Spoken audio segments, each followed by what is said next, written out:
안녕하세요. 주식 투자 3대 천왕 박정식 파트너입니다. 오늘도 여러분들께 좋은 정보를 제공해 드리려고 많은 노력을 할 것이고요.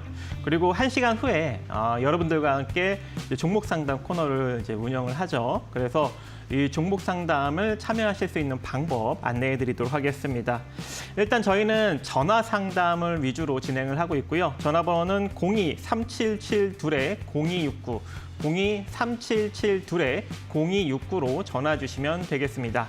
문자 상담은 샵 3772로 종목명, 매수가, 비중, 사연을 적어서 보내주시면 되는데 저희가 이제 전화 위주로 상담을 하다 보니까 문자는 채택이 안 될 확률이 좀 있습니다. 그래서 전화를 많이 주시면 될 것 같습니다. 네, 다음은 이제 함께 해주실 우리 김성삼 파트너님 소개해드리도록 하겠습니다. 네, 안녕하세요. 네, 안녕하세요. 우리가 이제 매일 이제 김성삼 파트너님과 함께 이제 오프닝 때 지난주 증시 흐름을 체크를 하죠. 예. 지난주 증시 흐름 어땠습니까? 뭐 나쁘지도 않았고 그다음에 좋지도 않았고 그냥 그저 그런 것 같아요. 네. 그러니까 장은 올라가는데 이제 종목 차별화가 좀 더 네. 극심하다 할까요? 그러니까 이제 요즘은 좀 심심하다 그럴까? 그런 좀 강하게 흘러가는 종목들은 많은데 시세가 잘 이어지지가 않아서 그런 것 같아요. 제가 보기에는. 예, 그런 것도 있죠. 단발성으로 이제 끝나는 예. 그런 것들이. 그러니까 이제 좀 장세가 뭐 보면 이제 올라가기는 올라가는데 네. 이제 지수하고 또 연동하는 종목들도 있지만은 또 무관하게 지수하고 이제 무관하게 움직이는 것들도 있고. 근데 이제 좀 종목 차별화가 좀 더 이 7월 중반으로 가면서 더 극심해지는 것 같아요. 그러니까 종목들이 제가 보기에는 이제 말씀하신 대로 연속성이 좀 없어요.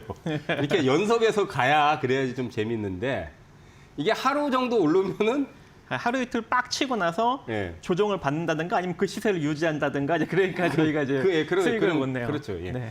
그게 이제 좀 심해졌어요. 그러니까 이제 7월 들어서는 그런 것들이 좀 더 극심한 것 같아요. 그러니까 단타도 더 극심해지고 네. 수익 내기가 좀 더 까다로운 그런 상황인데 뭐 그 이유는 이따가 조금 더 체크를 해서 말씀을 드리고 일단 증시는 신고가 행진을 했죠. 거래소는 3,200을 이제 돌파를 했다가 이제 금요일장에는 좀 밀려서 끝났고 뭐 코스닥은 이제 좀 상승을 했는데 뭐 여전히 상승 분위기는 계속 이어집니다. 그러니까 저는 개인적으로 이제 뭐 누차 말씀드리지만 코스피 지수 역사적 고점 2021년도 3,316포인트 거기까지 가는 파동은 여전하다 이렇게 볼 수 있겠습니다. 다만 이제 상승이 조금 과도하다 하면은 조정을 한 이틀에서 3일 정도 조정을 주고 그러니까 이제 다음 주에는 약간 또 조정이 나오지 않을까. 근데 이제 조정이 나와도 뭐 조정이 꽤 길지 않기 때문에 뭐 거기에 대해서는 그렇게 너무 많이 신경 쓸 필요는 없죠. 그러니까 오히려 조정 시에 매수를 해야 될 것들을 잘 찾아서 저가 매수를 해야 되는데 방금 전에 말씀드린 이제 종목 차별화가 극심하다 보니까 이제는 이제 우리가 이제 6월 한 초 중반 그때까지만 해도 뭐 속된 말로 물반 고기반이었거든요. 그러니까 웬만하면 사놓으면 그냥 거의 시세가 나다시피 하는데 지금은 이제 사두면 웬만하면 시세가 안 납니다. 사도 시세가 웬만하면 안 나요. 네, 이게... 그게 좀 문제인 것 같아요. 그래서 증시는 계속적으로 상승 랠리를 조정을 조금 거치고 나서 또 올라가지 않을까 생각을 하는데 이제 문제는 종목이나 섹터 이런 것들이 이제 잘 선정을 해야 되겠죠. 그래서 이제 뭐 저희가 또 뭐 그런 섹터에 대해서 오늘 또 논의도 하고 얘기도 해드리도록 하겠습니다. 네, 아무래도 저희가 이제 이게 시세가 좀 계속 안 나오는 이유가 증시가 좀 많이 올라간 좀 고점 부담감도 좀 있고 또 이 상호 관세를 이제 통보할 날이 이제 얼마 남지 않지 않았습니까? 이제 그러다 보니까 아무래도 그 이제 관사에 대한 부담도 살짝 나오고 있는 것 같아요. 그렇죠. 근데 이제 그건 제 생각엔 핑계거리인 것 같아요. 왜냐하면 이제 트럼프가 상호 관세 얘기는 벌써 몇 달 전부터 얘기했고 물론 이제 계속 유예를 시키고 있어요. 뭐 8월 1일 날까지 유예시켰고 그것도 그때 되면 또 유예시킬 것이다라는 낙관론도 좀 일정 부분 결국은 제 생각은 그래요. 이제 때리긴 때려도 뭐 중국처럼 막 40, 50 이렇게 못 때릴 거예요. 근데 어제 저녁에 새로운 소식이 전해졌습니다. 캐나다에 35%의 관세율을 통보를 했어요. 캐나다. 그것 때문에 지금 미국 증시가 살짝 빠졌거든요. 그래서 다음 주 월요일 날 우리나라 증시도 좀 일정 부분 영향을 받을 수 있는 그런 가능성. 그리고 또 우리 코스피랑 코스닥이 전고점을 돌파하고 나서 지금 이 소식이 선반영되면서 살짝 좀 주춤한 그런 상황이거든요. 자, 그렇다 보니까 아무래도 이 지금 현재 위치에서는 다소 조금 우리가 어느 정도 리스크 대응을 조금은 좀 해야 되는 어떤 그런 시기가 되지 않나 생각을 하는데 어떻게 생각하십니까? 어쨌든 저는 이제 그 상호 관세에 대한 부분은 계속 리스크는 있지만은 네. 뭐 종국에는 우리가 이제 뭐 10%가 될지 20%가 될지 뭐 근데 이제 캐나다는 좀 미운 털이 박혔잖아요. 아시다시피 중국하고 캐나다는 미국한테 이제 특히 이제 트럼프한테 이제 아니 어제 또 트럼프가 예. 그 동맹국이 더 나쁘다 그래요? 뭐 이런 이야기까지 또 했어요. 그래서 우리나라도 25% 관세율을 아무래도 통보받을 가능성이 매우 높은 그런 상황이기 때문에 증시도 좀 그런 거에 좀 반응을 할 수 있는 여력은 또 존재하지 않을까 뭐 생각을 어쨌든 하는데요. 뭐 이제 뭐 관세 폭탄을 또 맞게 된다면 영향이 없지는 않겠죠. 예. 네. 그런 거는 분명히 영향이 있는데 여튼 제 생각에는 그래요. 이제 많이 올랐다는 부담감이 일단 많이 상존하는 게 일단 1순위고 그 다음은 이제 종목들이 이제 섹터나 이 주도주 쪽에서 뭔가 이렇게 부각이 돼야 되는데 또 그런 게 없어요 이제는. 그러니까 5월, 6월 달에는 뭔가 이끄는 섹터나 주도주가 있었죠 이제 확실하게.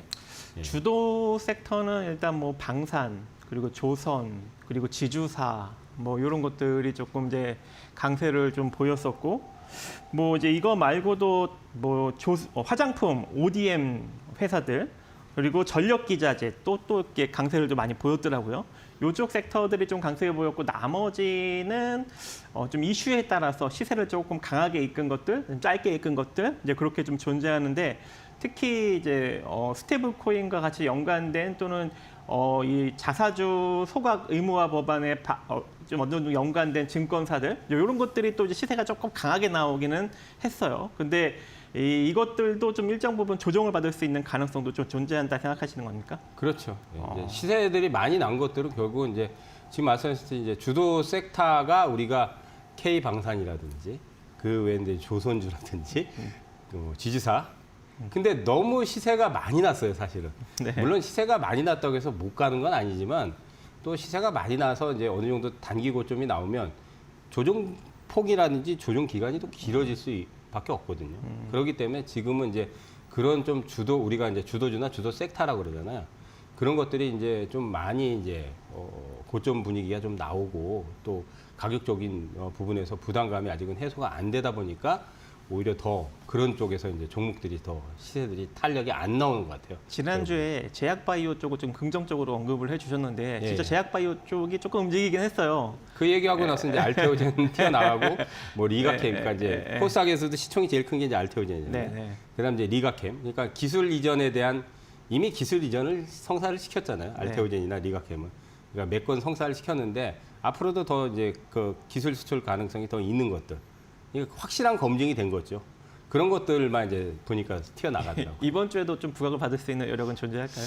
근데 이제 제약바이오는 가격적인 매력은 있는데 이것도 마찬가지로 제약바이오가 전부 다 움직일 것 같지는 않아요. 그렇죠. 예, 거기서 방금 말씀드린 기술 이전을 할 수 있는 기업들 몇몇 종목들 사실 정해져 있어요. 알테오젠이라든지 리가캠은 이미 기술 수준을 여러 건 성사를 시켰고 그 외에 이제 ABL 바이오나 GI 이노베이션이나 에이프릴 바이오나 이런 것들은 이제 기술 이전권이 마찬가지로 있어요. 예, 이미 가고. 그러니까 기술 이전을 성사시켰던 기업들은 다른 빅파마나 제약주, 이제 제약 업체들, 큰 업체들 그런 쪽에 같이 이제 또 기술 이전을 성사시킬 수 있는 가능성이 높기 때문에 쉽게 말해서 이제 검증된 업체들이죠. 그런 것들은 시세가 이제 조정이 좀 들어오더라도 조정 만료되면 또 시세가 날 확률이 상당히 높다고 생각이 되고 이제 새롭게 부각되는 게 이제 작년에 비만 치료제에 대한 이슈가 굉장히 불거졌잖아요. 네. 아시다시피 싹센다, 또 위고비 이런 것들이 이제 비만 치료제 시장에서 굉장히 큰 점유율을 차지하면서 매출도 엄청나게 올렸죠. 그러니까 우리나라에서도 이제 비만 치료제 개발하겠다. 왜냐하면 이제 돈이 되니까 이게 그 경구용이든 주사제든 이제 만들어 놓으면 그래도 최근에는 이제 매출이 뜨니까 거기가 제일 핫하니까 이제 제약사들이 너도나도 이제 비만 치료제 만들겠다 뛰어들었는데 어쨌든 그 이슈가 나오면 이제 튀더라고요. 그래서 이달에는 일동제약이 비만 치료제 그 이슈가 돼. 작년에 펩트론이 굉장히 그렇죠. 굉장히 오랫동안 상승했어요. 뭐 올해도 좀 상승을 좀 했지만은 근데 너무 많이 상승하다 보니까 이제 시세 탄력이 그렇게 세게 나오진 않는데 어쨌든 이제 비만 치료제 관련해서 또 이슈가 나오는 것들 그런 일부 종목들은 또 세게 급등이 터지니까 그런 것들 좀 찾아봐야 될 것 같습니다. 네. 제약주나 바이오. 또 최근에 또 핫한 게 예. 엔비디아가 시가총액을 4조 달러를 넘어서면서 우리 SK 하이닉스도 시가총액을 200조 원을 넘어섰습니다. 그렇죠. 예. 그래서 이제 300조 원까지 간다는 소리가 나오고 있는데 특히 이제 이 엔비디아랑 우리 SK 하이닉스 계속 갈 수 있을까요? 엔비디아 참 저는 사실 이제 뭐 미국의 빅테크주들은 좀 뭐라 그럴까요? 불가사의라 그럴까요? 그 4조 달러면 우리나라 돈으로 4천조가 네. 넘는 걸로 알고 있어요. 4천조 넘죠, 그죠?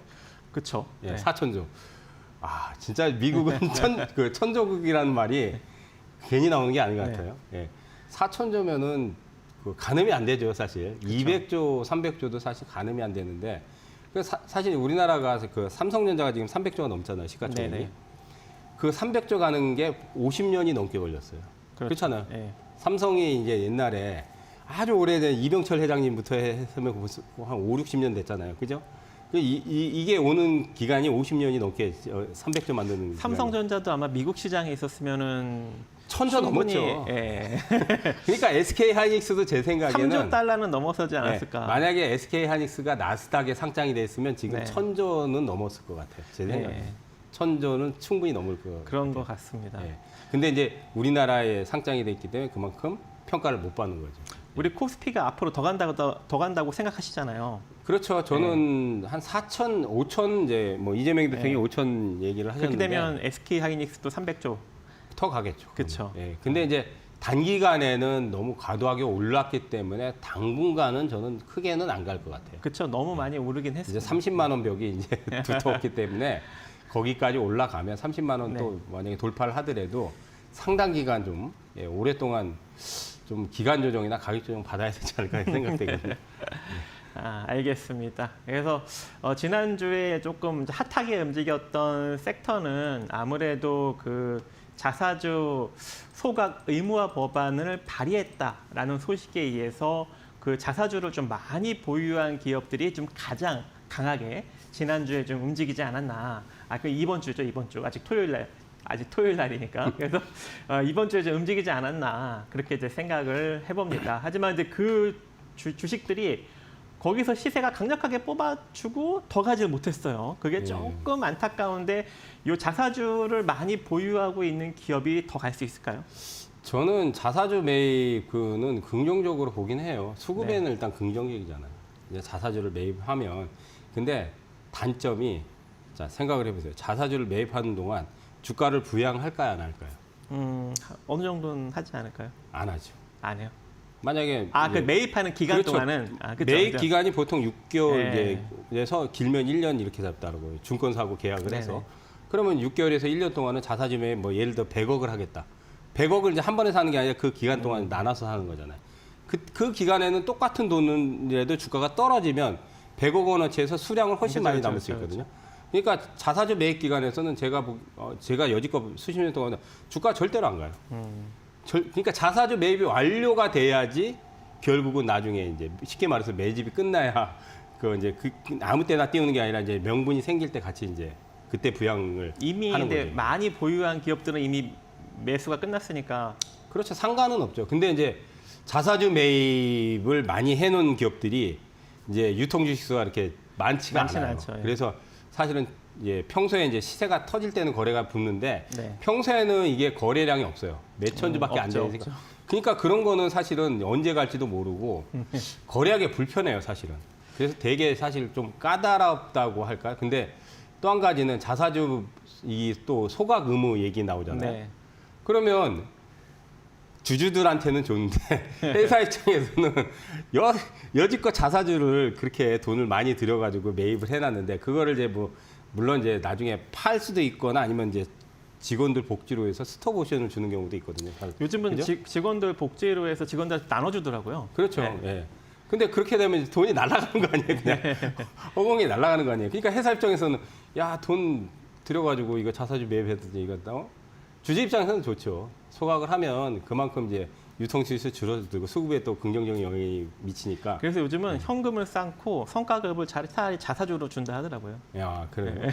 그래서 여튼 뭐 긍정적인 효과가 있긴 한데 이게 또 한 가지는 방금 얘기했듯이 자사주 매입을 많이 한 회사들이 물론 찾아보면 있는데 이게 처음에 가기 전에는 거래가 잘 형성이 안 되고 또 지금 이제 불거진 종목들은 찾아낼 수 있는데 지금 이제 자사주 매입 찾으려면은 많이 갖고 있는 것들 네. 찾기가 좀 쉽진 않은 것 같아요.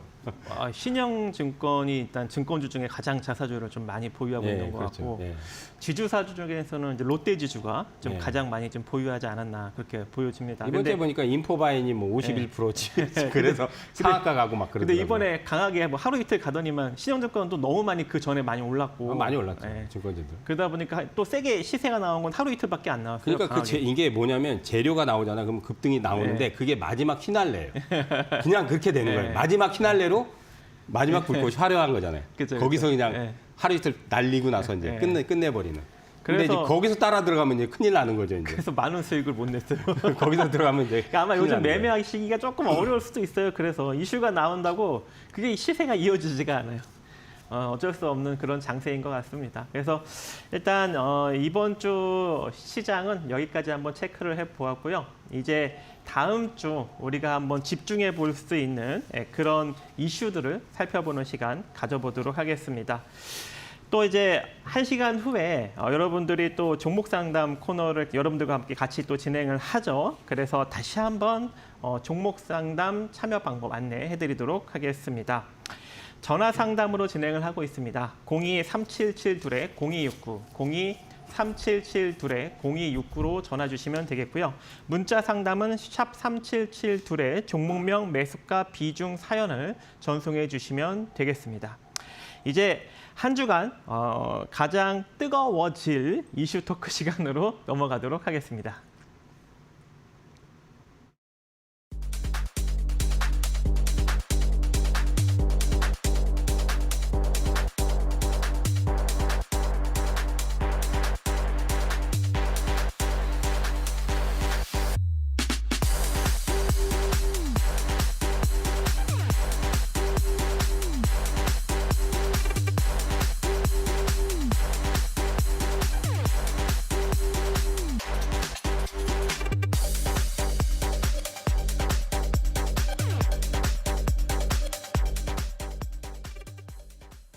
자, 이번 주에 우리가 집중해 볼 만한 이슈 시간, 이 증시 삼라만상 시간이 도래했습니다. 자, 첫 번째 이슈 우리 이제 김성삼 파트너님이 준비를 하셨는데요. 한번 확인해 보도록 하겠습니다. 예, 확인하세요. 네. 예, 주제는 이제 거래소 신고가 행진에도 코스닥은 차별화 장세 뭐 이런 식으로 주제를 좀 잡아봤어요. 그러니까 거래소하고 코스닥 이제 상승은 둘 다 잘 하고 있는데 네. 차별화가 좀 있죠. 왜냐하면 코스피 같은 경우는 작년 7월 달 고점이 2,896이었거든요. 그거를 넘긴 지가 지금 한참 됐어요. 지금 신고가 행진을 하고 있는 상황이. 근데 코스닥은 지금 신고가 행진이 안 되고 있죠. 주도 섹터가 없어서인 것 같아요. 예. 그죠? 그것도 이제 제일 중요한 포인트가 하나죠. 예. 그러니까 작년 이제 코스닥이 최고가가 이제 920선이거든요. 물론 이제 저기까지 갈 거라고는 봐요. 근데 벌써 거래소는 벌써 신고가를 넘긴 지가 한참 됐는데 네. 코스닥은 지금 되게 발이 느리게 요즘 대다수의 주도 섹터가 다 코스피 관련 종목이에요. 그렇죠. 예, 코스닥 관련 종목들이 별로 없어서 지금 이런 흐름이 나오고 있는데 그러면 코스닥 쪽을 좀 긍정적으로 보시는 건가요? 이제 그렇죠. 가격적으로 만약에 따진다면 거래소도 물론 앞으로 제가 뭐 중장기적으로는 4천 저는 갈 거라고 보지만은 그거는 올해 갈지 내년에 갈지는 모르는 거잖아요. 또 큰 조정을 한번 받을 수도 있잖아요. 근데 코스닥 같은 경우는 이제 어떻게 보면 바닥을 탈출한 상황이죠. 물론 이제 바닥에서 좀 올라오긴 했지만 그렇게 우리 사람으로 치면은 이제 머리가 꼭대기고 무릎 정도 수준이라고 보거든요. 저는 그러니까 증시경원에 무릎에서 서 어깨에 팔아라고 그런 얘기도 있는데 네. 예, 사람 머리가 이제 지수 꼭대기고 발바닥이 바닥이고 지금 올라온 거는 코스닥 같은 건 무릎 정도 수준밖에 안 되거든요.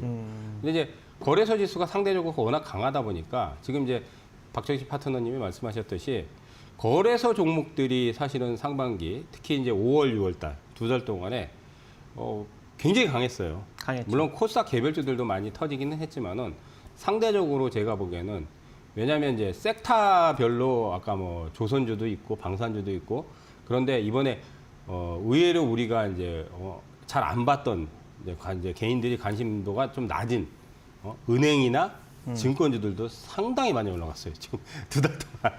그렇죠. 결국 일단 이제- 은행이나 증권이 그 스테이블 코인하고 그렇죠. 그다음에 자사주 소각 의무화 법안 그리고 그렇죠. 상법 개정안 요 세 결국 가지 상법 개정안이 예, 그게 핵심 포인트가 돼버린 거예요. 그러니까, 예. 그러니까 이재명 대통령이 이제 자꾸 이제 공약 이제 대통령 되기 전에 그 상법 개정안 얘기했는데 결국 대통령이 되고 나서 또 상법 개정을 얘기하는데 그게 기폭제가 돼서 결국은 저PBR이나 저퍼주 특히나 은행 증권주들 굉장히 터졌죠. 그다음 이제 보험주도 이번에 또 가더라고요. 보험주도 너무 터지고. 세게 갔어요. 예. 근데 그게 증권주, 은행주, 보험주가 코스닥 종목이 거의 없어요. 없죠. 거의 없습니다. 거의 90%가 아니라 거의 100% 가까이 다 거래소 상장 종목이에요. 그러면 증권주든 은행주든 뭐 보험주든 코스닥 종목이 상장이 돼 있어야 되는데 없어요. 다 거래소예요. 전부. 맞습니다. 그다음 이제 조선주 같은 경우도 전부 다 거래소 종목이에요. 조선주도. 그죠?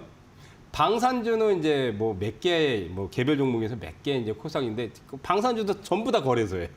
그러니까 전부 거래소로 다 쏠려 있는 거예요. 그러다 보니까 사실은 코스닥이 개인들 비중이 80%가 넘어요. 나머지 20%가 기관이나 뭐 외국인 비중인데 80%가 개인 비중이거든. 근데 거래소는 좀 다르죠. 거래소도 이제 개인 비중이 많긴 하지만 외국인하고 기관 투자자 비중이 월등히 많단 말이에요. 근데 또 상장 종목들이 그쪽에 다 쏠려 있다 보니까 개인들이 좋아하는 코스닥에서 막 놀고 싶은데 코스닥 개별 종목들이 터지지만 이게 차별화가 더 심하고 거래소 우량주들 그냥 사도 뭐 이번에는 그냥 한 두 달 동안은 시세들이 워낙 잘 터지니까 아니 그냥 우량주 그냥 사놓고 내버려 두자. 그래도 그냥 수익률이 좋았거든요 이번에. 그러니까 오히려 더 차별화가 더 극심해지는 것 같아요. 그리고 이제 또 한 가지 있죠 이제 주도주가 이제 작년에는 이제 알테오젠이 시장을 이끌었잖아요 코스닥 같은 경우. 네.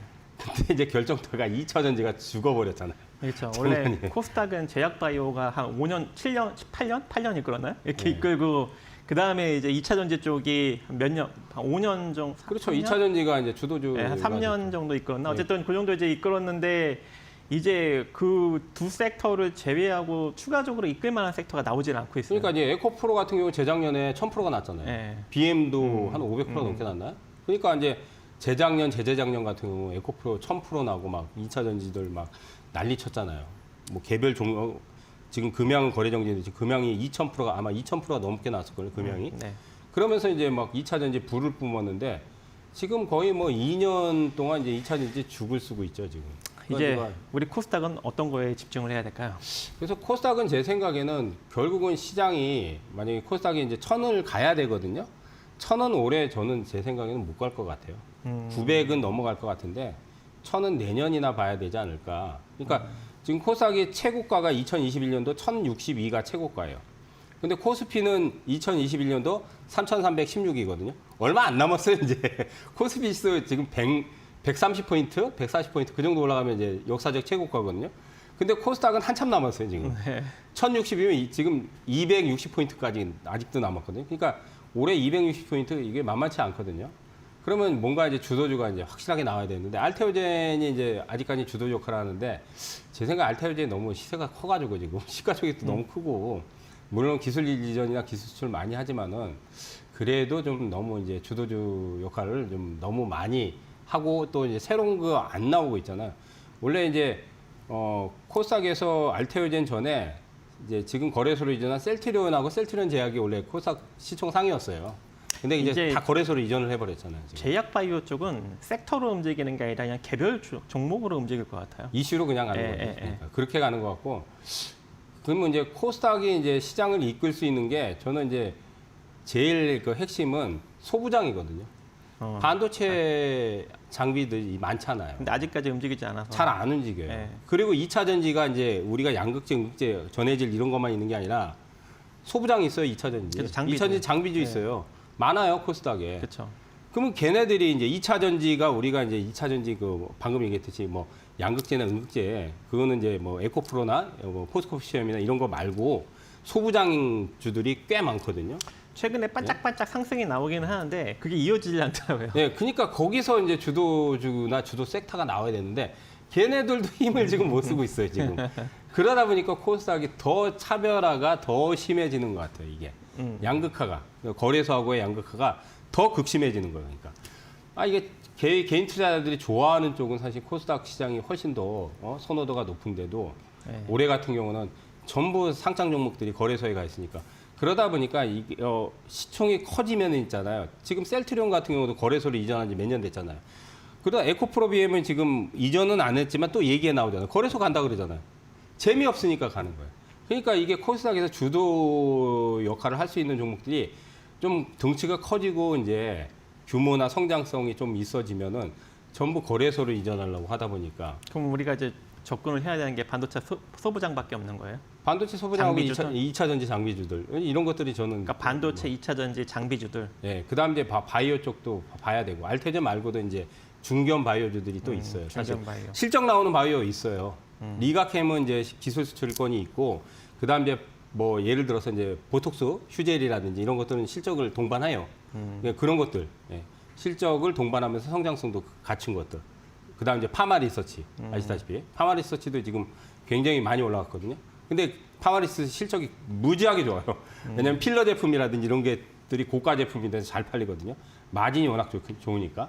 그러니까 그런 것들이 이제 어떻게 보면 이제 코스닥에서 지금 바이오 쪽에서는 그래도 주도 역할을 하는데 새로운 쪽에 뭔가 주도주가 또 나와야 되지 않을까. 기존에 있는 것들은 조금 올라가더라도 이제 좀 한계성이 있는 것 같고 좀 새로운 쪽이 나와야 되는데 방금 얘기했듯이 저는 이제 반도체 쪽에 소부장주들하고 2차 전지 또 장비주들이나 뭐 부품주들 많이 있기 때문에 거기가 좀 움직여줘야 이제 코스닥이 또 좀 활성화가 되지 않을까.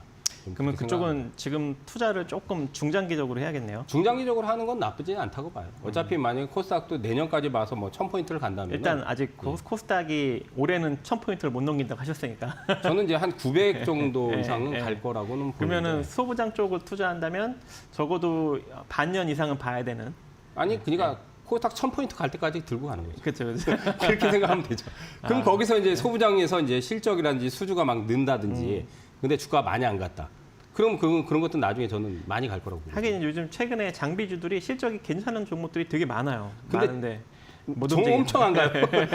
속된 말로 네. 뭐뭐하게 안 간다. 하긴 나중에 시장만 부각받으면 충분히 갈 수 있는 어떤 그런 섹터라고 저는 개인적으로 왜냐면 생각을 개인적으로 합니다. 저도 네. 그런 것들이 좋거든요. 담아두고 좀 진득하게 가져가면 한 더블 이상 든다. 근데 너무 지루해. 지루하죠. 3개월, 4개월 오면 안 가. 근데 장은 막 터져. 한 3개월 동안 지금 장은 막 가는데 그렇죠. 세게 터지는 이거 종목들은 많은데. 바닥이긴 했는데 산화도 안 가. 그러니까 증시격언에 바닥 100일, 천장 3일. 그러니까 바닥 100일이 아니라 바닥 뭐 300일 막 이런. 그럼 사놓으면 1년 동안 안 가는 거죠. 이제. 환장하죠, 그럼. 그렇죠. 답답하죠. 예. 좀 그런 면이 있는 것 같아요, 어쨌든. 알겠습니다. 그래도 코스닥 쪽에 일단은 긍정적으로 보시고 그다음에 이제 반도체 소부장 그리고 2차 전지 한마디로 반도체랑 2차 전지 장비 쪽을 한번 이제 긍정적으로 바라본다 이렇게 언급을 해주셨고 거기다가 이제 개별 제약주들 아직도 끝나지 않았다 이렇게 이제 언급을 해주시는 것 같습니다. 자, 여기까지 일단 우리 이제 김선상 파트너님 이슈를 살펴보았고요. 저도 좀 준비를 해보았습니다. 저는 일단 RE100 재생에너지 100%로 산업단지를 조성하는 정책과제를 추진하겠다라는 이슈가 나왔죠. 그래서 저는 RE100 이 산업단지 조성 정책과제 추진을 주제로 일단 준비를 해보았는데요. 일단 이 재생에너지 쪽이 부각을 받으면서 우리 김선상 파트너님이 가장 처음에 언급을 해주셨던 SK 이터닉스가 일단 수혜로 좀 최근에 많이 올라가기는 했습니다. 하지만 뭐 이제 ESS 에너지 저장 장치나 아니면 일부 풍력 관련 종목들은 시세가 강하게 나온 측면이 있는데 이 태양광 쪽은 하나솔루션을 제외하고 시세가 그렇게 뭐 의미 있게 나온 종목이 별로 없어요. 그래서 저는 좀 태양광 쪽에 한번 집중을 해보는 것도 괜찮지 않나 그렇게 한번 생각을 해봅니다. 이번에 이재명 정부가 RE100 이 산업단지 조성을 최우선 정책 과제로 추진한다 했습니다. 그래서 이 RE100 산단은 이 기업의 재생에너지 수요를 충족시키면서 이 지역 재생에너지 잠재량을 100%로 활용하는 산단이다 이렇게 언급을 하고 있고 김용범 대통령실 정책실장이 10일 이재명 대통령에게 RE100 산단 조성을 최우선 정책 과제로 추진하겠다라고 보고도 했습니다. 그리고 이재명 대통령은 규제 제로로 검토해라 지시를 했죠. 한마디로 이 RE100 산단에 들어가는 기업들의 규제를 제로로 해준다 이렇게 좀 언급이 되는 것 같은데 상당히 좀 이제 매력적인 포인트가 어느 정도 생길 걸로 일단은 또 보여지고 있습니다. 그리고 일단 김 실장이 이 에너지 저장 장치 ESS에 대규모로 병행 투자를 하고 이 초고압 직류 송전, 즉 HVDC 해저 전력망을 구축하겠다라고 언급을 했습니다. 하지만 이제 이쪽은 좀 장기적으로 추진을 해야 되는 정책입니다. 대상 5년 정도 장기적으로 추진을 해야 되기 때문에 물론 이제 이 에너지 저장 장치 쪽은 어느 정도 좀 움직이고 특히 이제 이 초고압 직류 송전, 근데 이 전력 기자재 쪽은 이미 또 많이 올라갔어요. 그래서 우리가 솔직히 건들 게 없습니다. 그래서 저는 아무래도 이 태양광 쪽이 그나마 좀 먹거리가 존재한다. 왜 아직까지 안 움직였기 때문에. 그리고 이제 이번에 보니까 기획재정부가 이 신성장 전략 기획 추진단을 이제 조성을 하면서 충주 유네스코 국제무역센터에서 이 태양광 재생에너지 분야의 민간 협의체 간담회를 최근에 개최를 했는데 여기 HD 현대에너지솔루션과 하나솔루션, 한솔테크니스, 신성 ENG, OCI 파워, BK에너지, 원강 S&T 이런 기업들이 참여를 했습니다. 그리고 이 충주댐의 수상 태양광 시설을 방문을 하고 영농 태양광 그리고 주차장 태양광 다양한 태양광 기술 동향을 살펴보면서 앞으로 이 태양광 기술 개발 지원 등을 건의하고 정부에 이제 지원을 요청했기 때문에 조만간 정부에서 이 태양광을 어느 정도 도와줄 만한 이 정책적인 이슈를 만들지 않을까 그렇게 생각을 해봅니다. 그리고 이 신속 조성, 즉 RE100 산단을 빠르게 조성하기 위해서 이 특별법을 이번에 제정을 이제 추진을 하는데 정기국회의 통과를 목표로 추진한다고 합니다. 정기국회는 9월 1일 날부터 100일 동안 진행이 되는 게 정기국회죠. 그래서 9월 정도 됐을 때 아무래도 이 태양광 관련 종목들이 시세가 나올 가능성 또는 그 전에 나올 가능성이 존재하죠. 그래서 9월 달이 얼마 남지 않았기 때문에 벌써 7월 달이기 때문에 지금부터 여러분들이 태양광 관련 종목들을 선점하신다면 한 9월에서 10월 정도 됐을 때 좀 좋은 흐름을 만들어갈 수 있지 않나, 좋은 결과를 만들어갈 수 있지 않나 생각을 해봅니다.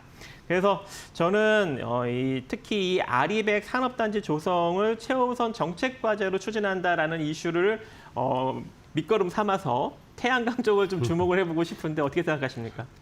저는 솔직히 신재생 쪽은 좋다고는 생각은 하는데 네. 이번에 이제 신재생도 대부분 태양광, 풍력, 원전 해가지고 뭐 시세들이 좀 많이 났어요. 물론 이제 아직 덜 나거나 더 갈 수 있는 여력은 있다고 보지만 여기서도 또 차별화가 되지 않을까 개인적으로는 좀 그렇게 봐요. 1차적으로는 이제 신재생에 대한 정책이 이재명 정부 들어서 강하게 지금 푸시가 되기 때문에 아마 이제 뭐 아까도 얘기했듯이 RE100에 대한 부분에서 산업단지 뭐 조성이라든지 그 외에 이제 뭐 태양광뿐만 아니라 풍력 대규모 투자가 들어올 거라고 생각이 돼요. 근데 이제 기대감 때문에 이제 상반기에 세게 터진 것들이 많아요. 근데 이제는 실질적인 수혜주들로 좀 판이 좀 바뀌지 않을까. 그러니까 이제 조금 중장기적으로 더 갈 수 있는 여력들은 좀 실제적인 수혜 아니면 수주가 많이 늘 수 있는 그런 것들이 이제 움직임이 이제 나오지 않을까. 그래서 좋게는 보지만은 일단 1차적으로 시세들이 많이 난 것들 중에서 좀 옥석 우리가 쉽게 말해서 좀 가려서 이제 투자 포인트를 잡아야 되지 않을까. 이미 좀 시세가 나온 것들 중에서요? 예, 그렇죠. 예.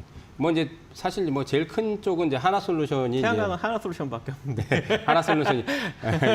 아니 그러니까 중성주 중에서 있어요. 뭐 이제 뭐 모듈 업체는 뭐 S에너지도 있고 SDN인가 그런 것도 이제 작은 종목들도 있고 한데. 걔네들은 아직 시세가 안 나왔고 신성 쪽이 조금 나온 것 같아요. 신성 ENG 이번 주에 나왔고. 신성 ENG가 조금 강하게 최근에 제일 나왔고. 세게 터진 거는 사실 이제 그 해먹는 종목이죠. 8호예요, 8호.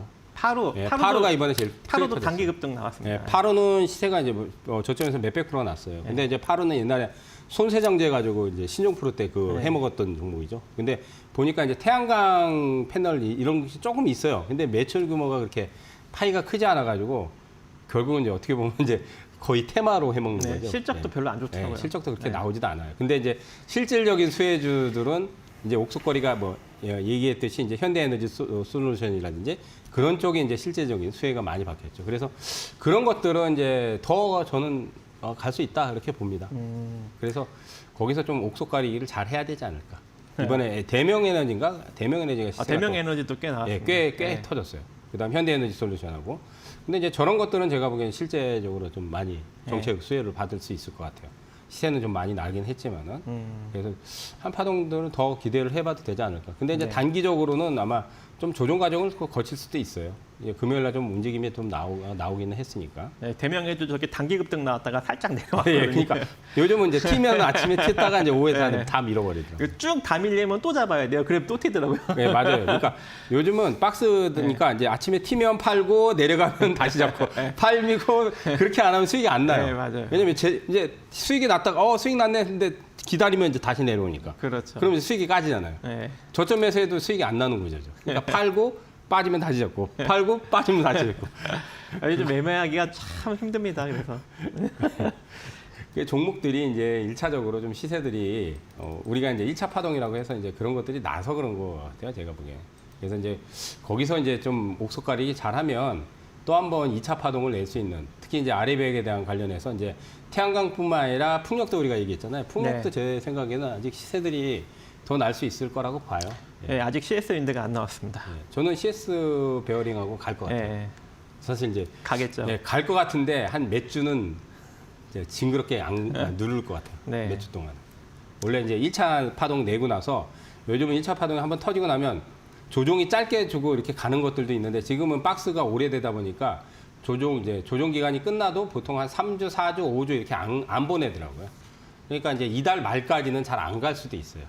그러니까 이제 8월 초반 지나면은 뭔가 변화가 또 생기지 않을까. 뭐 네. 이제 8월 달 초반에 또 우리가 이제 흐름 보고 또 요 방송에서 또 얘기를 하겠지만은 지금 현재로서는 7월 말까지도 좀 지루할 수도 있는 상황이에요. 그러니까 그런 부분은 투자 포인트를 잡더라도 좀 너무 조급하게 생각하시면은 아마 좀 수익 내기가 요즘은 조금 답답하시지 않을까 그렇게 생각해요. 좀 여유 있게 생각하면 충분히 또 좋은 성과를 낼지 않을까 그렇게 봅니다. 네, 여기까지 우리가 준비한 이슈들 전부 다 살펴보았습니다. 이제는 다음 주에 이제 주목할 탑픽 종목을 살펴보는 시간으로 넘어갈 건데요. 이제 종목 상담 시간이 얼마 남지 않았기 때문에 다시 한번 참여 방법 안내해 드리도록 하겠습니다. 상담은 전화 상담으로 진행을 하고 있습니다. 그래서 02-3772에 0269, 02-3772에 0269로 전화를 해주시면 되겠고요. 문자 상담은 샵 3772에 종목명, 매수가, 비중, 사연을 적어서 보내주시면 되겠습니다. 이제 다음 주 주목할 탑픽 종목을 보러 가도록 하겠습니다.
네, 탑픽 종목을 살펴보는 시간 도래했습니다.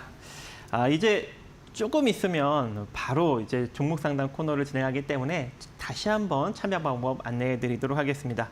저희가 이제 전화 상담을 위주로 진행을 하고 있고요. 전화번호는 02-3772에 0269-02-3772-0269로 전화 주시면 되겠고 문자 상담은 샵 3772로 종목명, 매수가, 비중을 적어서 보내주시면 되겠습니다. 자, 이제 다음 주 공략주를 알아보는 종목 시간입니다. 가장 먼저 우리 김성상 파트너님 어떤 종목 준비하셨습니까? 뭐 소비재 관련해서 좀 얘기를 우리가 드렸죠, 그죠? 이제 아까는 코스닥 쪽에 소부장 쪽을 좀 주목을 해봐라. 그러니까 이제 여기서 이제 우리가 근데 또 이제 소비재 쪽으로 또 왜냐면 이제 소비 쿠폰도 풀고 이제 소비도 해야 되고. 네. 근데 이제 저는 이제 사실은 뭐 소비가 이제 하반기에 좀 늘어나면 좋겠다. 근데 조금 조짐은 보이는 것 같고요. 또 해외 쪽에서도 약간씩 좀 그런 조짐들이 있고 관세 문제만 좀 해결되면 올해는 뭐 큰 문제는 없을 것 같은데 어쨌든 혹시 화장품 쓰시는 거 있으신가요? 저는 화장품 잘 안 써요. 애들 쓰는 거 같이 쓰고 있습니다. 저도 로션밖에 안 쓰거든요. 그래서 이번에 화장품 관련주로 좀 선정을 해봤고요. 최근에 조금 잘 움직이는 것 같아요. 화장품 관련. 화장품 관련주들은 올해는 뭐 사실 어떻게 보면 좋죠. 미국 쪽도 잘 팔리고 있고 유럽 쪽에 유럽 그렇게 쪽도 좋대요. 엄청나게 판매량이 늘어나고 있고. 근데 또 중동에서 그렇게 또 우리나라 제품을 옛날에 중국 오면 싹쓸이 갔잖아요. 지금은 그 정도는 아니다. 왜냐하면 중국에서도 내수해서 자국의 제품들이 요즘 좋아요. 옛날에는 품질 차이가 많이 났는데 지금도 뭐 우리나라 꽤 좋지만 한 10년 전, 15년 전은 중국 제품들이 좀 허접하거든요. 근데 우리나라 ODM 업체들이 중국에 진출을 했는데 그게 또 먹혀가지고 ODM 업체들은 또 중국에서 괜찮은 또 실적이 나오고 있다라고 또 하고 있더라고요. 예. 그래서 요즘 이제 해외 쪽에 워낙 뭐 핫하니까 국내 이제 화장품주들은 올해는 또 굉장히 또 소비가 좀 늘어나면서 좀 좋은 영향도 있을 거고 사실 글로벌적으로 지금 해외 쪽에서 워낙 K-뷰티 열풍이 있어서 당분간은 뭐 이런 부분을 굉장히 많이 편성을 할 거라고 봅니다. 그래서 어떤 종목입니까? 종목은 사실 되게 그 테마에 유명한 종목이에요. 옛날에 우리가 화장품 하면 3대 종목이 한국 화장품 제조, 코리아나가 있는데 오늘 그 중에서는 한국 화장품을 선정을 가장 했습니다. 강하게 움직이는 종목이죠.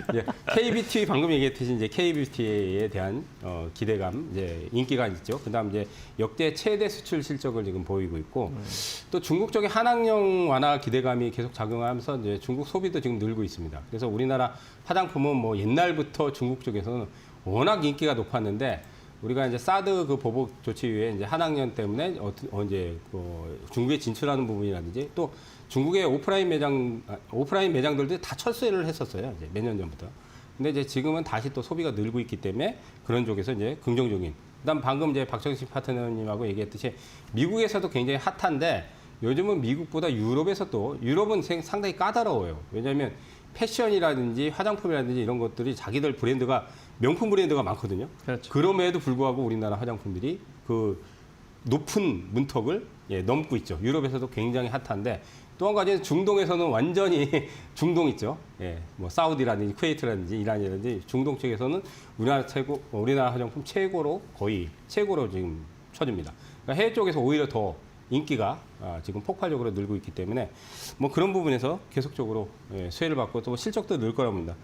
이제 한 가지 이제 그 화장품주들이 대체로 이제 상반기 이후에는 조금씩 다 점진적으로 올라갔어요. 이제 많이 못 올라간 것도 있고, 근데 이제 한국 화장품을 선정한 이유는 테마성이 좀 강해서 6월 달에 보면은 상한가가 한번 나왔어요. 6월 20일 날 상한가가 터지고 나서 좀 박스에 갇혔습니다. 한 달 동안 박스에 갇혀가지고 제 생각에는 이제 2차 파동, 올해 실적도 괜찮아질 거라고 보고 2차 파동이 남았다고 봐서 일단은 가격적으로 이제 21선이 지금 8,650원 정도 되거든요. 뭐 요 라인만 깨지 않으면 8,800원에서 9,000원 내에서 약간의 눌림목에서 매수 포인트 잡으시면 되고요. 공식적으로는 이제 시초가를 공식적으로 매수가로 선정을 잡도록 하겠습니다.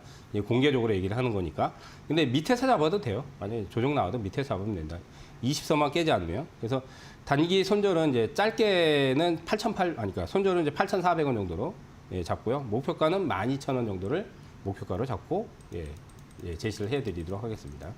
네, 한국 화장품 일단 뭐 화장품 섹터가 뭐 강력하게 좀 이슈가 나왔을 때 뭐 거의 뭐 상한가 가까이 막 시세를 뿜어주고 하는 그런 좀 강하게 변동성이 있는 그런 그렇죠. 화장품. 테마 중에서 3대 우리가 3대 천왕이잖아요. 3대 그 테마에 꼭 편성하는 게 한국 화장품 제조하고 코리아나예요. 그렇죠. 세 개가 같이 움직여요. 네.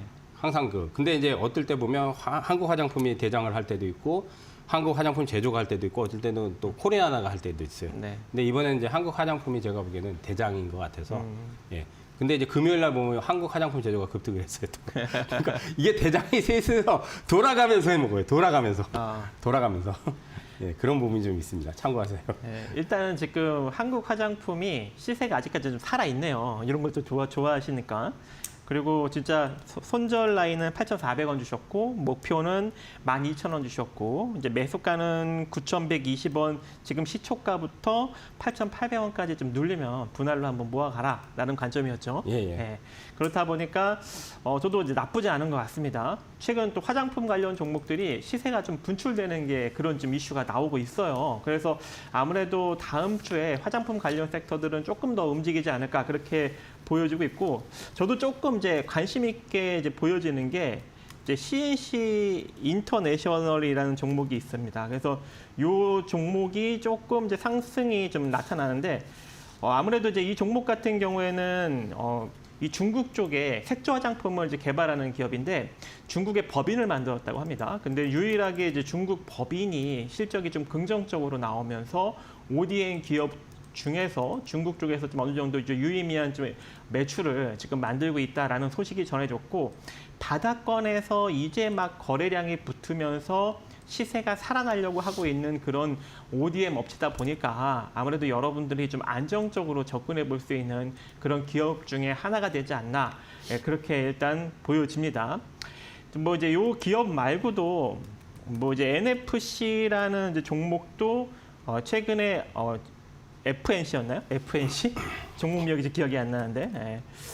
어쨌든 요런 이제 화장품 OEM, ODM 관련 종목들이 최근에 조금 이제 부각을 다시 한번 받고 있고 특히 이제 한국콜마 같은 경우에는 지금 신고가 행진을 또 기록을 하고 있는 그런 상황이기 때문에 아무래도 다음 주에도 좀 시세를 기대해 볼 수 있는 여력은 충분하지 않을까 그렇게 한번 생각을 해봅니다. 그래서 화장품 저도 긍정적으로 보고 있었습니다. 네. 그래서 또 이제 제가 준비한 종목을 또 한번 또 살펴봐야겠죠. 저는 일단 태양광 쪽을 이제 언급을 해드렸기 때문에 아무래도 이제 태양광 쪽을 이제 여러분들이 좀 관심 있게 살펴볼 필요성이 존재하는데 저는 그 중에 좀 두 가지 이슈를 품고 있는 종목을 한번 준비를 해보았습니다. 아직까지 시세가 나오지 않고 두 가지 좀 이슈를 좀 품고 있는 종목, 그게 바로 SDN입니다. 아까 잠깐 언급이 됐었던 종목이었죠. SDN. 이 SDN 같은 경우에는 이 태양광 사업과 그리고 엔진 조선 사업을 영위하고 있습니다. 이 태양광 발전 사업자 시스템 공급 업체를 대상으로 태양광 발전 시스템 및 태양 전지판 등을 이제 공급을 하고 있는 태양광 사업부를 영위를 하고 있고요.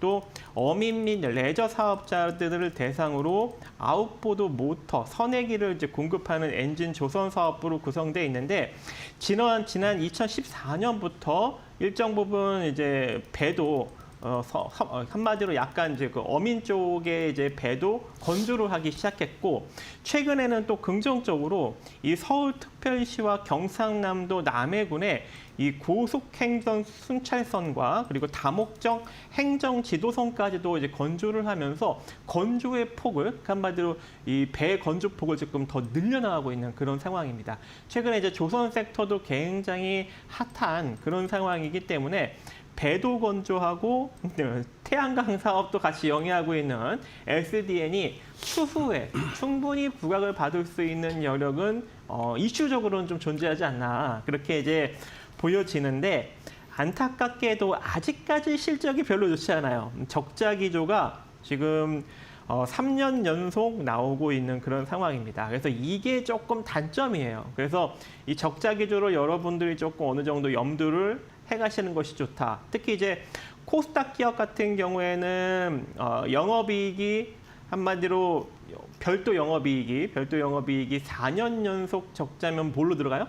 관리 종목으로 들어가죠. 그래서 지금 3년 연속 적자이기 때문에 한번 별도로 한번 보도록 하겠습니다.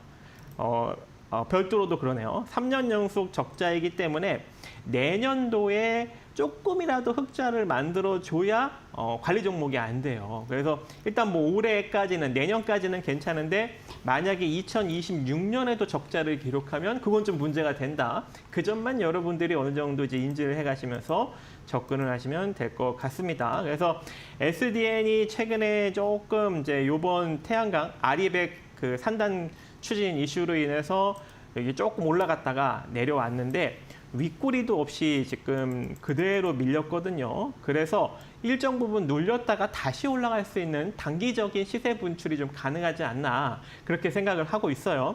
그래서 기술적으로 지금 1,410원에서 대략 한 1,380원 정도 부분까지 분할로 한번 모아가실 수 있는 전략이 필요할 것 같고, 그 다음에 1,300원 정도가 자리가 그냥 깨져버리면 한마디로 지지난 양봉이죠. 이 양봉 시초가 라인을 아예 깨버리면 시세가 바로 죽는 격이 돼버리기 때문에 손절가를 한 1,300원 정도로 제시해드렸는데 1,330원 정도 잡고 대응하셔도 괜찮습니다. 그리고 이 상태로 단기적인 시세 분출이 나온다면 한 1,650원 정도, 1,650원 정도를 우리가 한번 단기적으로 바라볼 수 있는데 일단 단기적으로 한번 바라봅니다. 그리고 이 정도 찍고 나서 시세의 차이가 한번 실현시키고 그 추후의 흐름에 따라 또 대응을 해보는 것이 좋지 않나 이렇게 한번 생각을 해볼 수 있을 것 같습니다.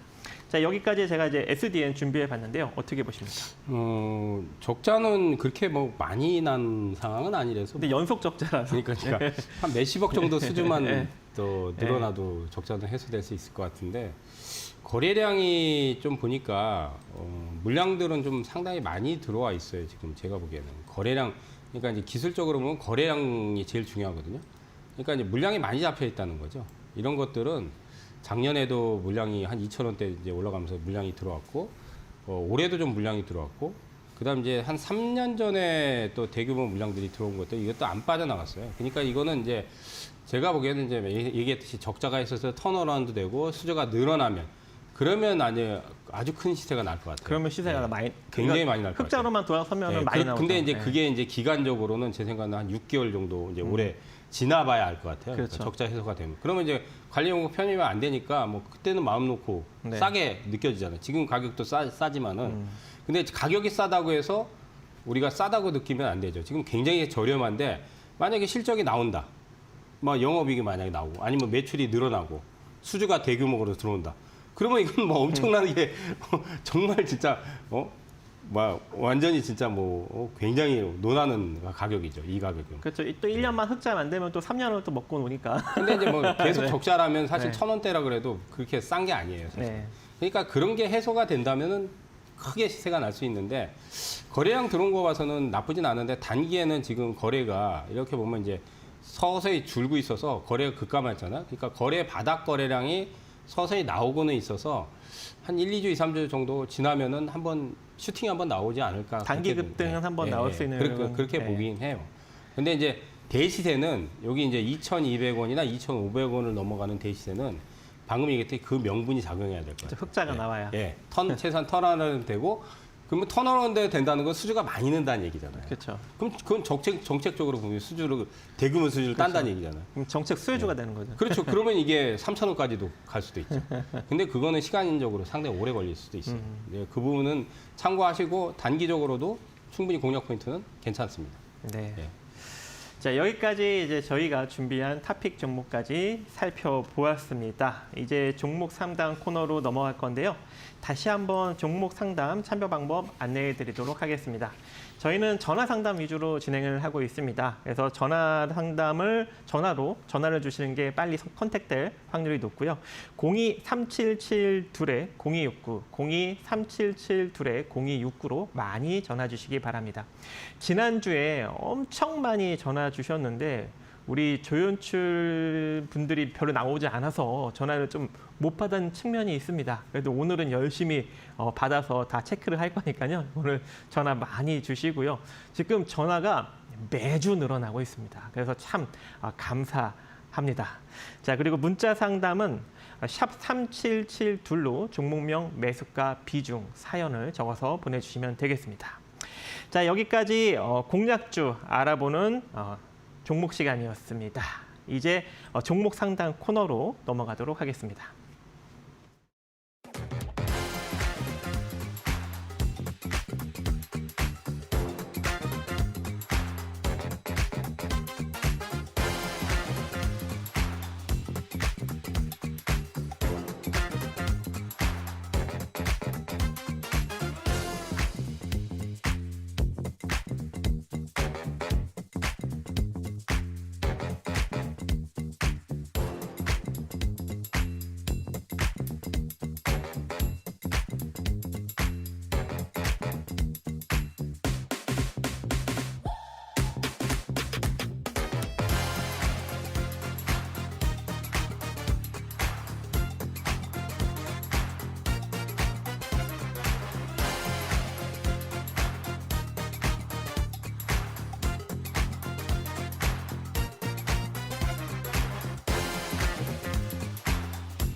네, 종목 상담 코너입니다. 자, 오늘도 힘차게 많은 분들의 고민을 또 해결해 드리는 그런 시간을 가져볼 거고요. 일단 다시 한번 전화 상담 참여 방법 안내해 드리도록 하겠습니다. 저희는 이제 전화 상담 위주로 받고 있고요. 023772-0269, 023772-0269로 전화 많이 주시기 바랍니다. 그리고 문자 상담은 샵 3772로 종목명 매수가 비중 사연을 적어서 보내주시면 되겠습니다. 자, 이제 첫 번째 전화 연결 한번 받도록 하겠습니다. 여보세요? 네, 안녕하세요. 아, 네, 안녕하세요. 반갑습니다. 네네. 네, 어떤 종목입니까? 동부하이텍 47,400원 10%입니다. 아, DB 하이텍 47,400원 10%. 네. 지금 DB 하이텍이 최근에 조금 이제 올라가는 흐름이 좀 나왔었는데 손실도 그렇게 크지는 않네요. 그래서 어떤 게 궁금하십니까? 이게 자리를 잘 들어간 건지. 잘 들어간 건지 조금 더 버틸지 말지 이제 그게 궁금하신 거죠? 네. 네. 네, 우리 이제 김성삼 파트너님 의견 먼저 들어보도록 하겠습니다. 예, 안녕하세요. 네, 안녕하세요. 예, 반갑습니다. 네. 예, 뭐 일단은 뭐 사신 가격은 그렇게 나쁘다고 보지는 않아요. 최근에 사신 거죠? 네. 47,000원대. 예, 최근에 사셨는데 좀 지루하게 안 가고 있죠 지금 DB가. 예. 버틸 수는 있는데 이게 자리가 잘 들어간 건지. 지금 이제 그 6월 달에 한번 슈팅이 나오고 나서, 그러니까 정확히 그 6월 2일 날 13% 급등 나오고 나서 이틀 정도 올라가다가 이제 박스를 지금 안 가고 있어요. 그러니까 DB 같은 경우는 올해도 파운드리 업황이 상당히 좋다고 봐요. 뭐 데이터 센터, 인공지능, 전력 수요 이런 쪽이 계속적으로 늘어나기 때문에 실적도 좋고, 뭐 지금 실적 보니까 뭐 올해도 실적이 굉장히 좋아요. 근데 이제 시가총액이 2조밖에 안 되면 사실은 이거는 주가가 오히려 싸다고 봐요. 근데 이제 지금 안 가는 이유는 전반적으로 아까도 얘기했듯이 소부장주들, 특히 이제 반도체, 소재, 부품, 장비주들도 그렇게 시세들이 그 6월 초반에 한번 나고 나서는 6월 중반부터 안 가더라고요, 대부분. 하이닉스 빼고는 좀 제자리 걸음을 하는 경우가 많아요. 근데 저는 이제 길게 보면 괜찮다고 봅니다. 올해 실적이라든지 수주도 많이 늘 것 같고 또 이제 중국 쪽에 이제 업체들이 뭐 경쟁이 사실 뭐 치열하지만은 우리 DB하이텍이 파운드리 쪽에서 또 점유율이 높기 때문에 파운드리 쪽을 지금 하는 업체는 뭐 국내에서는 DB하이텍밖에 없거든요. 그래서 앞으로 수주도 더 늘어나고 실적도 충분히 좋을 거라고 보이는데 한 가지는 뭐 지주사 관련해서 좀 이슈가 있더라고요. 이 오노일가들이 이제 지분을 많이 갖고 있기 때문에 일부러 물적 분할하면서 이 주가를 지주사 전환을 안 시키려고 일부러 주가를 눌린다. 그러니까 이제 뭐 물적 분할을 해버린다든지 그 자회사를 합병시킨다든지 그러면서 희석을 시키면서 주가를 못 올라오게 의도적으로 좀 그런 부분이 있다. 뭐 그런 이슈가 좀 있어요. 제가 뒤져보니까 이제 그런 것도 좀 있긴 있는 것 같은데 결국 그래도 주가라는 거는 성장성, 그다음 업황이 좋기 때문에 지금의 주가는 바닥을 탈피한 수준이기 때문에 제 생각에는 조정 시에 더 들어가도 저는 괜찮다고 봅니다. 조정 시에. 그래서 이제 뭐 증권사 리포트 얘기 나오는 것들 보면은 목표가를 한 54,000원이나 뭐 한 6만 원 전후까지도 제시를 하는데 저도 그 정도까지는 충분히 갈 거라고 봐요, 올해. 다만 이제 거래량 수준으로 봐서는 이제 전달에 좀 이제 슈팅이 나왔잖아요. 그러니까 이제 이 캔들의 모습은 볼 필요 없어요. 거래량이 중요한 거예요.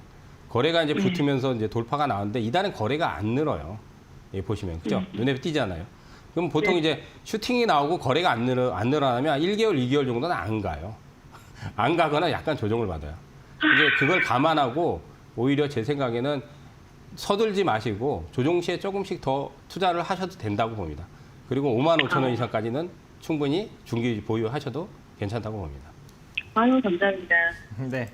일단 뭐 DB하이텍은 아직까지 좀 시세가 살아있는 것 같습니다. 그래서 일단 되게 긍정적으로 일단 언급을 해주셨고 이제 반도체 업황도 뭐 그렇게 크게 나쁘지 않다 보니까 아무래도 이제 우리나라 지수가 조금 더 이제 움직이는 그런 기미가 나오게 된다면 DB하이텍도 한 단계 더 움직이지 않을까 그렇게 보여지고 있고요.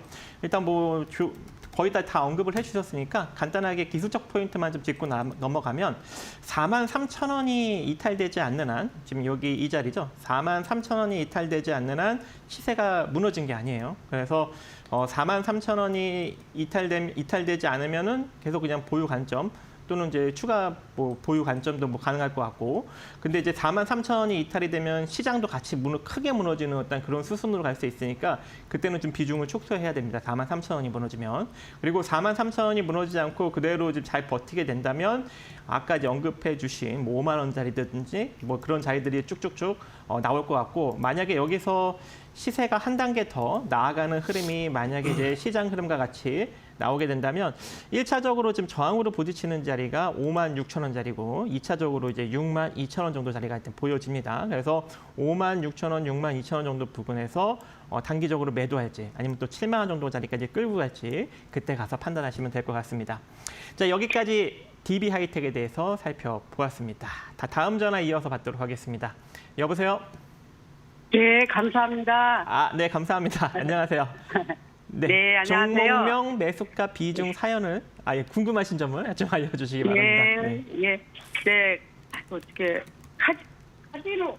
잠깐만요. 제가 파라다이스고요. 아, 파라다이스. 네. 네네. 매수가가 제가 옛날에 이거 첫 번에 주식할 때 몰라가지고 그때 28,000원, 27,000원대 사가지고 계속 조금 이렇게 이제 추가 매수를 해가지고 네, 지금 19,500원 정도로 평균 단가를 맞췄거든요. 아, 네. 평균 단가가 네, 19,500원.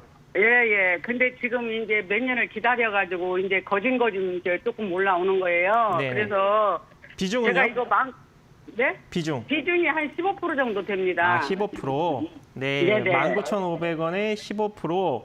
네네. 이거 그래서 본전 이게 올지가 궁금하신 거죠? 예, 본전 오면 팔아야 되겠는데 본전 오면 조금 더 기다려봐도 될지 아니면 본전에서 팔아야 될지 그걸 우리 대표님들한테 한번 여쭤보고 싶어서 전화드렸어요. 시세 흐름은 되게 일단 좋아 보입니다. 우리 김선상 파트너님 의견 먼저 들어보도록 네, 하겠습니다. 안녕하세요. 네, 감사합니다. 예, 제가 감사하죠. 예, 전화 주셔서 감사합니다. 예. 아유, 아닙니다. 너무 감사합니다. 네, 어쨌든 좀 오랫동안 기다리셨는데 그나마 그래도 좀 회복을 해서 다행인 것 같습니다. 근데 이제 앞으로는 네. 이제 그 물타기 혹시 하셨나요? 예, 들어가요. 예, 제가 이거 27,000원, 6,000원대 사가지고 몰라 사가지고서는 예. 지금 계속 물타기를 해가지고 19,500원으로 맞춰놓은 거거든요.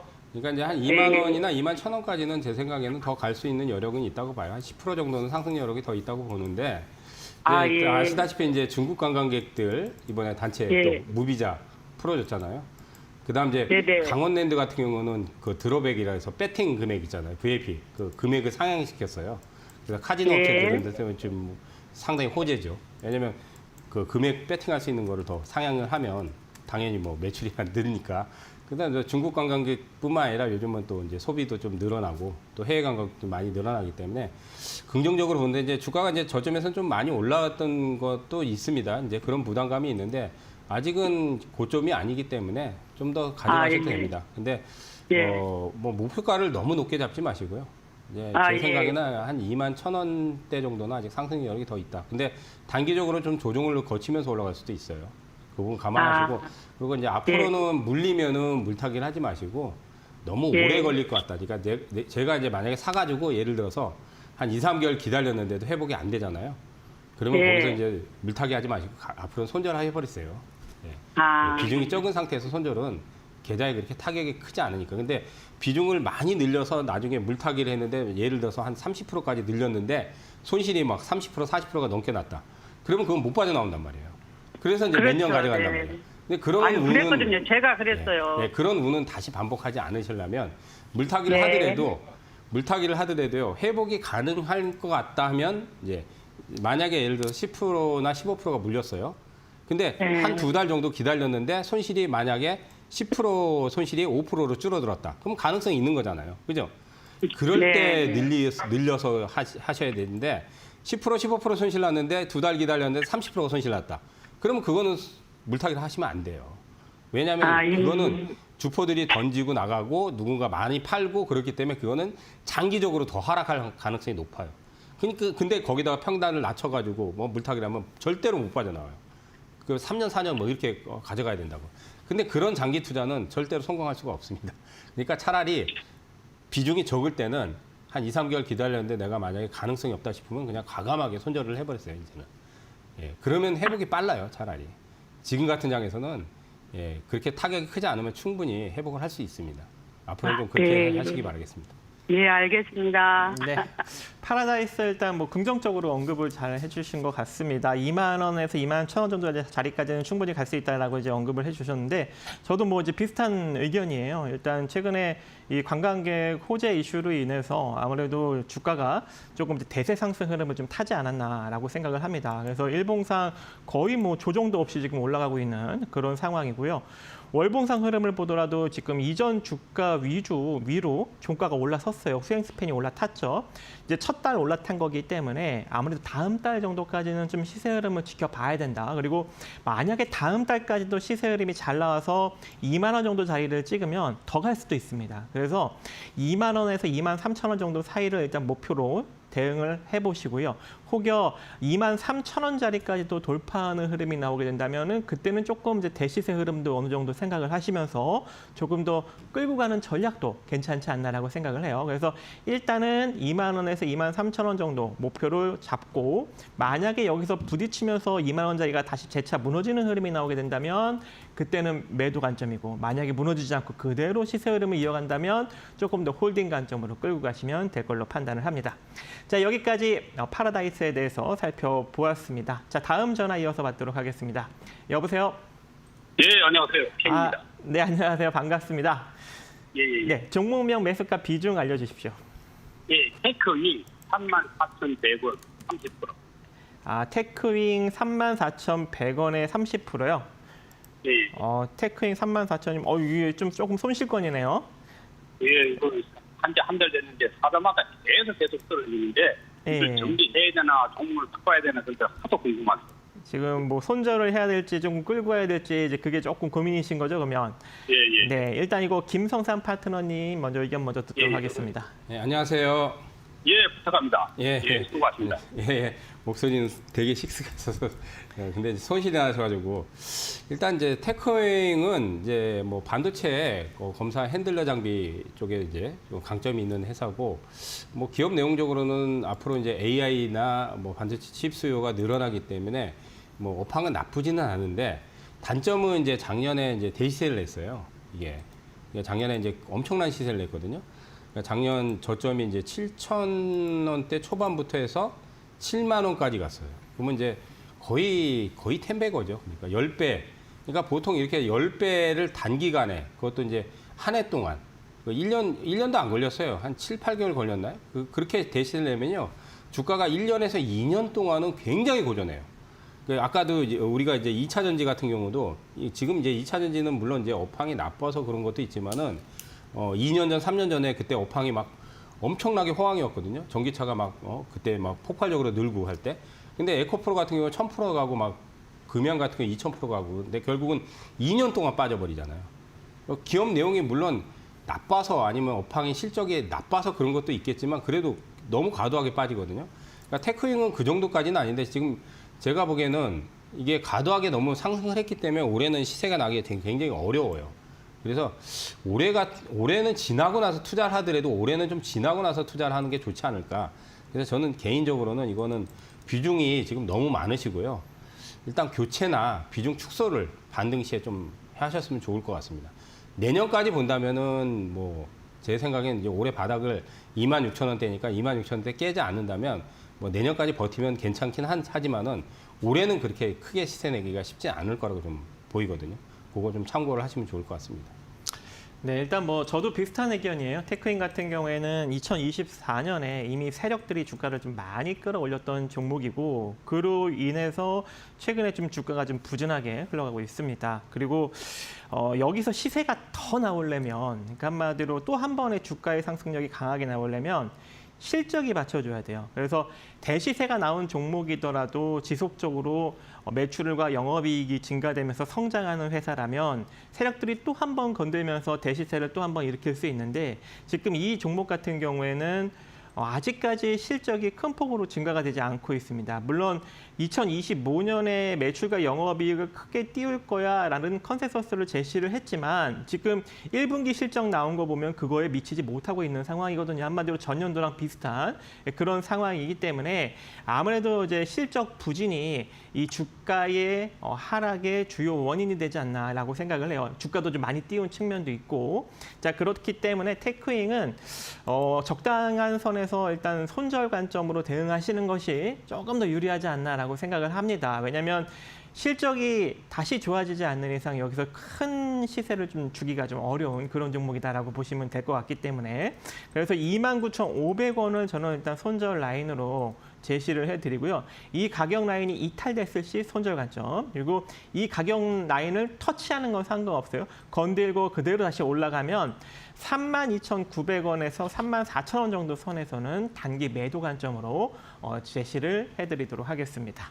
자 여기까지 테크윙에 대해서 살펴보는 시간 가져보았습니다. 또 다음 전화 이어서 받도록 하겠습니다. 여보세요? 여보세요? 네, 안녕하세요. 반갑습니다. 네, 안녕하세요. 네. 수고 많으십니다. 네, 감사합니다. 종목명 네, 매수가 비중 알려주십시오. 네, 저는 이수학을 가지고 있고요. 네, 이수화학. 22,200 원래 14원이거든요. 근데 22,200원으로 제가 아까 전화를 드렸어요. 네, 22,200원. 네. 22,214원에 35%요. 35%. 네, 네. 그 이거 엄청난 손실이시잖아요. 네, 한 80% 가까이 손실이거든요. 근데 이게 제가 지금 가지고 있는 지가 한 2년 정도 넘지 싶어요. 그렇죠. 2023년에 주가가 급등이 나왔을 때 잡으신 것 같아요. 네. 네. 그래가지고 이거를 지금 이제 지수는 계속 올라가는데 이거를 그냥 계속 그냥 가지고 있어야 되는 건지. 근데 손실이 너무 커서 남아있는 잔액이 너무 조금이라 이걸 팔아서 다른 거로 옮겨 타기도 너무 힘들고. 그러네요. 그래서 그래서 상담 이렇게 전화 드렸습니다. 네, 일단은 김선상 파트너님 의견 먼저 듣도록 하겠습니다. 네, 안녕하세요. 네, 안녕하세요. 반갑습니다. 예. 네네, 수고 많으십니다. 2년 가지고 계셨다고 했죠? 그러니까 2년도 넘었을 거예요. 2년 넘으셨나요? 그럼 이제 중간에 이제 물타기 또 하신 거고요. 예, 물타기도 하고 그 전에 38,000 얼마 있을 때 예. 일부도 팔긴 팔았어요. 근데 아. 그걸 그냥 계속 가지고 있어서 그래요. 아, 그럼 38,000원 갈 때 그때 이제 또 차익도 하셨었는데 다시 들어가서? 조금, 예. 아이고. 그러니까 이제 이게 장기 투자는 이제 자발적 투자하고 비자발적 투자인데 자발적 투자는 내가 반토막이 나더라도 나는 2년, 3년 안 팔 거야. 그게 자발적이잖아요. 근데 네. 이제 지금 이제 선생님 같은 경우는 자발적은 아니죠. 그죠? 2년 동안 이제 지금 2년, 3년 이렇게 갖고 계신 게 나는 장기 투자로 원래 2년, 3년 가져갈 장기 거야. 투자를 원하진 않는데 예. 이렇게 물려서 장기로 가는 거예요. 예, 그런 거는 이제 성공하기 힘들어요. 그러니까 이제 왜냐하면 2년, 3년을 기다렸는데도 내 가격을 회복을 못 한다면 문제가 있다는 거예요. 그러니까 이소약 자체는 제가 보기엔 펀드멘탈은 문제가 없는데 화학 업황이 그동안 몇 년 동안 안 좋다 보니까 실적도 안 좋아지고 그러니까 이제 그렇죠. 매출은 어느 정도 나오는데 영업이익이 안 나와요. 그러니까 네. 이런 기업들은 실적이 나오는 기업들은 실적이 나와야 돼요. 근데 이제 개별 종목에서 실적이 안 나오고 적자지만은 테마로 해먹는 것들도 많잖아요. 그죠? 그런 것들은 네. 실적을 볼 필요가 없어요. 왜냐면 어차피 실적을 봐도 실적이 매년 그냥 그저 그래. 근데 이소학 같은 경우는 그래도 중견기업이에요.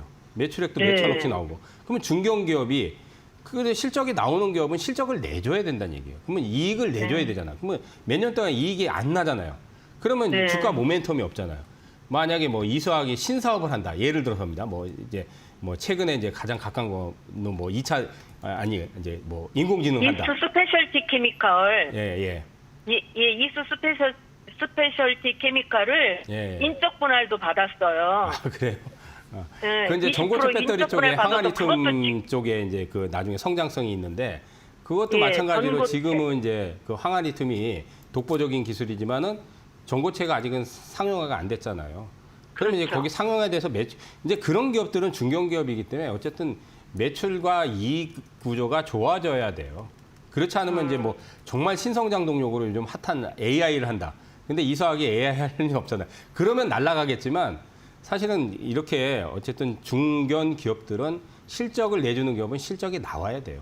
실적하고 무관하게 움직이는 것들은 테마 종목들이 있지만 이거는 테마 종목보다는 그런 차원에 대해서 그러니까 장기적으로 비자발적인 그 물려서 가져가는 투자는 이제 앞으로 하지 마시고요. 그래서 이제 물타기를 또 많이 하셨기 때문에 지금은 제 생각에는 비중을 축소를 해 나가시는 게 좋을 것 같아요. 지금은 던질 필요는 없는데 만약에 주가가 좀 한 9,000원이나 10,000원이라도 이제 뭐 최소한 8,000원, 9,000원 이렇게 올라가잖아요. 그러면 그때부터 네. 비중을 한 10%씩은 축소를 해 나가세요. 예. 그게 나을 것 같아요. 그러면 예.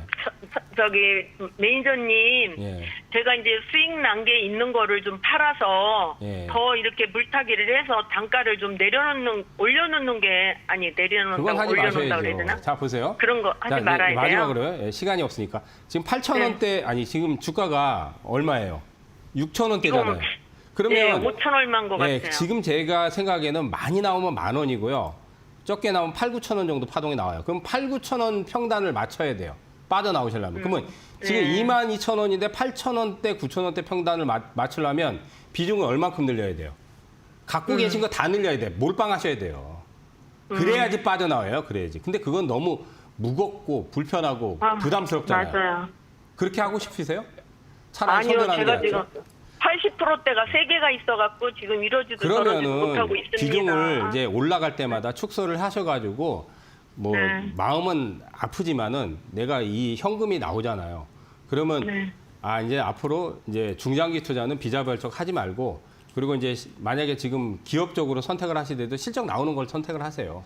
뭐 저 같은 네. 경우는 이제 추천주가 실적이 안 나오는 것도 하긴 하지만은 저는 단기 트레이딩으로 저는 자신이 있기 때문에 하는 거지만 만약에 그렇죠, 단기 트레이딩에 의견이. 자신이 없다. 그러면 네. 기업 내용을 봐서 이거는 실적이 이익이 나는 업체다. 근데 주가가 많이 안 튀었다. 그런 것들 선택을 하세요. 그러면 충분히 많이 할 수 있습니다. 그러니까 이거에 대해서 너무 미련을 두지 마세요. 그러니까 기업 자체는 문제는 없지만은 이걸 앞으로 2년, 3년 더 가져가는 거는 제 생각에 차라리 돈이 그렇게 되면 물타기를 더 해가지고 그러면 자금이 다 묶이잖아요. 그러니까 네. 장이 올해 같은 경우는 좋으니까 충분히 다른 거 가지고 만회할 수 있다. 저는 그렇게 생각합니다. 그래서 아유. 올라오면 비중을 축소를 하세요. 오히려 물타기를 하지 마시고. 아유, 고맙습니다. 네, 이수화학 일단은 너무 많이 지금 손실 권역이고 아직까지 실적도 그렇게 좋지 않고 또 이 전고체 배터리 상용화가 아무래도 2027년 이후로 진행될 예정이기 때문에 아무래도 주가가 움직이려면 조금 오랜 시간이 걸릴 것 같다라고 이제 언급을 해주시는 것 같습니다. 그래서 저도 일단은 이제 비슷한 의견이기는 해요. 하지만 주가가 좀 많이 빠졌죠. 진짜 많이 빠졌습니다. 여기 보시면 이게 주가가 최고점을 찍었을 때가 38,800원인데 지금 주가는 이제 거의 5,000원대를 찍고 6,000원대 살짝 머물러 있는 그런 국면이기 때문에 저는 이거 한 2027년 근접하게 좀 끌고 간다면 적어도 12,000원 정도 자리까지는 반등이 나오지 않을까라고 생각을 해요. 그러니까 한마디로 1년 더 고생을 하셔야 된다는 얘기죠. 그래서 1년 5개월 정도 더 고생을 하시면 12,000원 정도 자리까지. 왜냐면 이제 2027년부터는 삼성 SDI가 전고체 배터리를 이제 상용화하려는 이슈를 마구마구 뿜어낼 겁니다. 그러면은 이 황화리튬을 만들고 있는 이슈 스페셜티 케미컬이 이제 올라갈 테고 그렇게 되면 이 모회사인 이수화학도 같이 이제 움직일 수 있는 가능성이 매우 높은 상황이죠. 그때쯤 돼야 12,000원 정도 자리는 한번 아주 간신히 찍을 것 같아요. 그래서 뭐 지금 당장 손절하시는 게 조금 이제 어렵다라고 하신다면 한 1년 5개월, 6개월 정도 더 끌고 가셔갖고 한 12,000원 부근에서 한번 빠져나오는 전략을 구축하는 것도 나쁘지 않을 것 같고 난 거기까지 못 기다려라고 이제 생각하신다면 아까 이제 우리 김선상 파트너님이 언급해 주신 대로 올라갈 때마다 적당히 손절로 좀 빠져나오는 전략도 괜찮지 않을까 생각을 해봅니다. 자, 여기까지 이수화학에 대해서 살펴보았습니다. 다음 전화 또 이어서 받도록 하겠습니다. 여보세요? 네, 안녕하십니까? 네, 안녕하세요. 반갑습니다. 네, 더운데 고생하십니다. 네, 감사합니다. 자, 네. 종목명 매수가 비중 알려주십시오. 저는 DI가 매수가 13,700원에 15%입니다. DI 13,700원 네. 15%. 아이고, 축하드려요. 수익이시네요. 감사합니다. 네.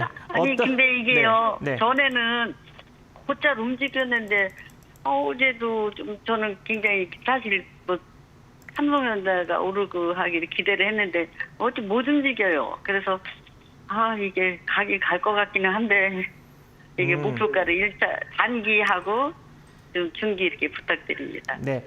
일단 우리 김선상 파트너님이 아까 이슈 시간에도 언급을 해주셨잖아요. 이 반도체 장비 쪽을 조금 이제 네. 길게 끌고 간다면 좋은 결과를 만들어 갈 것이다. 그리고 반도체 장비 쪽에 실적이 좋은 종목들이 좀 있다라고 또 제가 또 언급을 해드렸고, 근데 네. DI도 실적이 좋은 회사예요. 특히 네. 올해 2025년부터 실적이 다시금 굉장히 많이 좋아질 수 있는 그런 가능성이 내비쳐지고 있는 그런 종목이기 때문에 네. 저도 긍정적으로는 보고 있습니다. 일단 먼저 우리 김선상 파트너님 의견 먼저 듣도록 하겠습니다. 예, 안녕하세요. 네, 안녕하세요. 예, 그래도 손실이 없이 좀 수익 중이라서 다행인 것 같습니다. 근데 좀 네. 지루하죠, 그죠? 예. 네, 굉장히 지루해요. 못 가고. 그러니까 이제 반도체 17,000원. 소부장주들이 아까도 언급을 방송 보셨죠, 아까? 예, 네. 이제 박정식 파트너. 근데 좀 그런 부분이 있어요. 그러니까 반도체뿐만 아니라 2차 전지 또 소재 부품 장비주들 많은데 걔네들도 이제 주가가 좀 지지부진하고 박스권에서. 네. 그러니까 이제 DI가 또 이제 실적이라든지 D램 장비 쪽에서는 제가 보기에는 앞으로 뭐 더 수요는 충분히 늘어날 수 있고 실적도 받침이 될 것 같아요. 근데 그런 부분에서 네. 문제는 없는데 한 가지 단점은 작년에 이게 주가가 5배가 올라갔어요.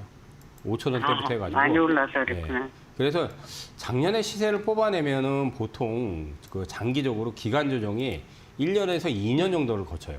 그러니까 주가가 많이 빠진 다음 그다음부터는 더 내려가진 않는데 우리가 박스라 그러죠. 박스는 이제 네. 네모난 상자에 갇힌 것처럼 올라가면 네, 빠지고 올라가면 빠지고 그게 계속 반복되잖아요. 근데 이게 실제로 작년 10월 달에 한번 슈팅이 세게 나와서 2만 원 뚫으니까 또 내려왔다가 또 이제 네. 1월 달에 한번 슈팅이 또 2만 원 나왔다가 또 내려왔다가 그 지금은 또 좀 조금 올라왔다가 또 제자리 건너 계속 그러죠. 그죠? 그러면 이거는 네, 지금 네. 장기 박스권에 갇힌 거예요. DI는. 네. 예, 그러면 샀다 팔았다를 안 하면은 수익이 안 나요. 맞아요. 네. 예. 그래서 제 생각에 이건 내년까지도 제 생각에는 박스권이 내년까지도 진행될 확률이 높아요. 왜냐하면 작년에 대시세를 안 냈다면 지금 벌써 한 두세 배는 벌써 튀어나갔을 거예요. 근데 작년에 네. 대시세 내고 나서 물량들이 작년 7월 이후에 좀 빠져나갔어요. 근데 이제 DI가 네. 실적이라든지 성장성 또 D램 쪽에 이제 검사 장비 쪽에서는 계속 앞으로 이제 업황이 나쁘지 않기 때문에 그래서 네. 버티고 있는 거예요. 안 그랬으면 네. 굉장히 많이 내려갈 수도 있는데 그러지는 않을 것 아. 같으니까 올라가면 네. 파세요, 그냥. 네, 간단해요. 얼마 정도 대표님 짧게. 지금 이제 박스권이 상단이 네. 17,500원이 상단이잖아요. 근데 아, 여기 이제 네. 물려있는 사람들이 많아졌어요, 이렇게. 왜냐면 슈팅이 네. 여기서 나와서 한 2만 원 갈 줄 알았는데 들어와서 물린 네, 거지, 맞아요. 17,000원대. 그래서 네네. 만약에 지금 16,000원이나 17,000원 근처 가잖아요. 그러면 이제 네. 빠져나오시는 게 좋아요.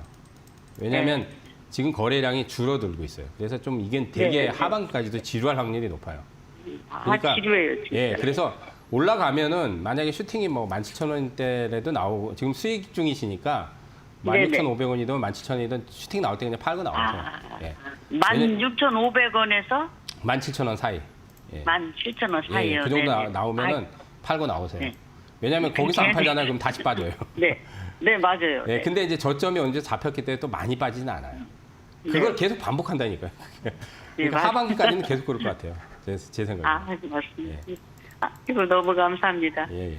네, 일단 뭐 테크잉 뭐 긍정적이었죠. 일단 언급은 DI에 DI. DI는 긍정적으로 이제 언급을 해주셨고, 그 다음에 아무래도 좀 시세가 박스권에 갇혀 있다 보니까 단기적으로 좀 튀면은 좀 매도를 해라라는 관점으로 좀 언급을 해주셨습니다. 근데 저도 일단 비슷한 관점이긴 해요. 단기적인 관점으로는 솔직히 저도 안 건들 것 같아요. 지금 현재 시세상 흐름을 보면. 근데 장기적인 관점으로는 괜찮아 보입니다. 제가 테크잉 좀 실수를 했는데 테크잉을 언급한 이유가 아까 테크잉은 어땠어요? 작년에 대시세를 기록한 다음에 주가는 꺾이는데 실적도 안 좋죠. 근데 이 DI 같은 경우에는 작년에 대시세를 기록한 다음에 지금 현재 실적은 어때요? 연결 실적으로 계속 좋아지고 있는 상황이에요. 별도 실적은 조금 그렇지만 연결 실적으로는 계속 좋아지고 있습니다. 올해 지금 매출액을 4천억 정도로 지금 찍을 예정이에요. 그리고 HBM4 검사 장비 경쟁에 본격적으로 뛰어들었어요. 그래서 이 HBM4 장비 관련으로도 부각을 받을 수 있는 가능성도 이슈화로 지금 만들 가능성이 매우 높은 그런 상황입니다. 따라서 테크인 같은 경우에는 실적이 계속 죽어가고 있기 때문에 다시 한번 대시세를 만들기가 조금 어려운 측면이 있지만 이 DI 같은 경우에는 실적이 받쳐주고 있고 다시 급성장을 하고 있는 그런 상황이기 때문에 연결 기준으로 그래서 다시 한번 시세를 조금 강하게 뽑아내줄 수 있는 가능성은 장기적인 관점으로는 좀 존재한다. 그래서 지금 월봉상 흐름을 보면은 아직까지 지그재그 박스권역의 조정을 거치고 지금 옆으로 횡보하고 있는 그런 상황인데 아까 언급해 주셨다시피 17,000원 정도 자리까지는 단기적인 저항으로 일단 잡혀 있어요. 그래서 뭐 단기적인 관점으로 보시는 분들은 여기서 이제 매도를 하겠지만 장기적으로 조금 길게 끌고 가시는 분들은 한 22,000원 정도 자리까지도 충분히 끌고 갈 수 있지 않을까라고 생각을 해요. 그래서 이 정도 가격 전략을 좀 참고 삼아서 대응을 하시면 괜찮지 않을까 생각을 해봅니다. 자, 여기까지 DI에 대해서 살펴보았습니다. 자, 다음 전화 이어서 받도록 하겠습니다. 여보세요? 예, 안녕하세요. 네, 안녕하세요. 반갑습니다. 예, 더운데 고생이 많으세요. 네, 감사합니다. 자, 종목명 매수가 비중 알려주십시오. 예, 종목은 현대로템이고요. 네. 저기 매수가는 195,937원에 28%요. 네, 현대로템 195,937원에 28%.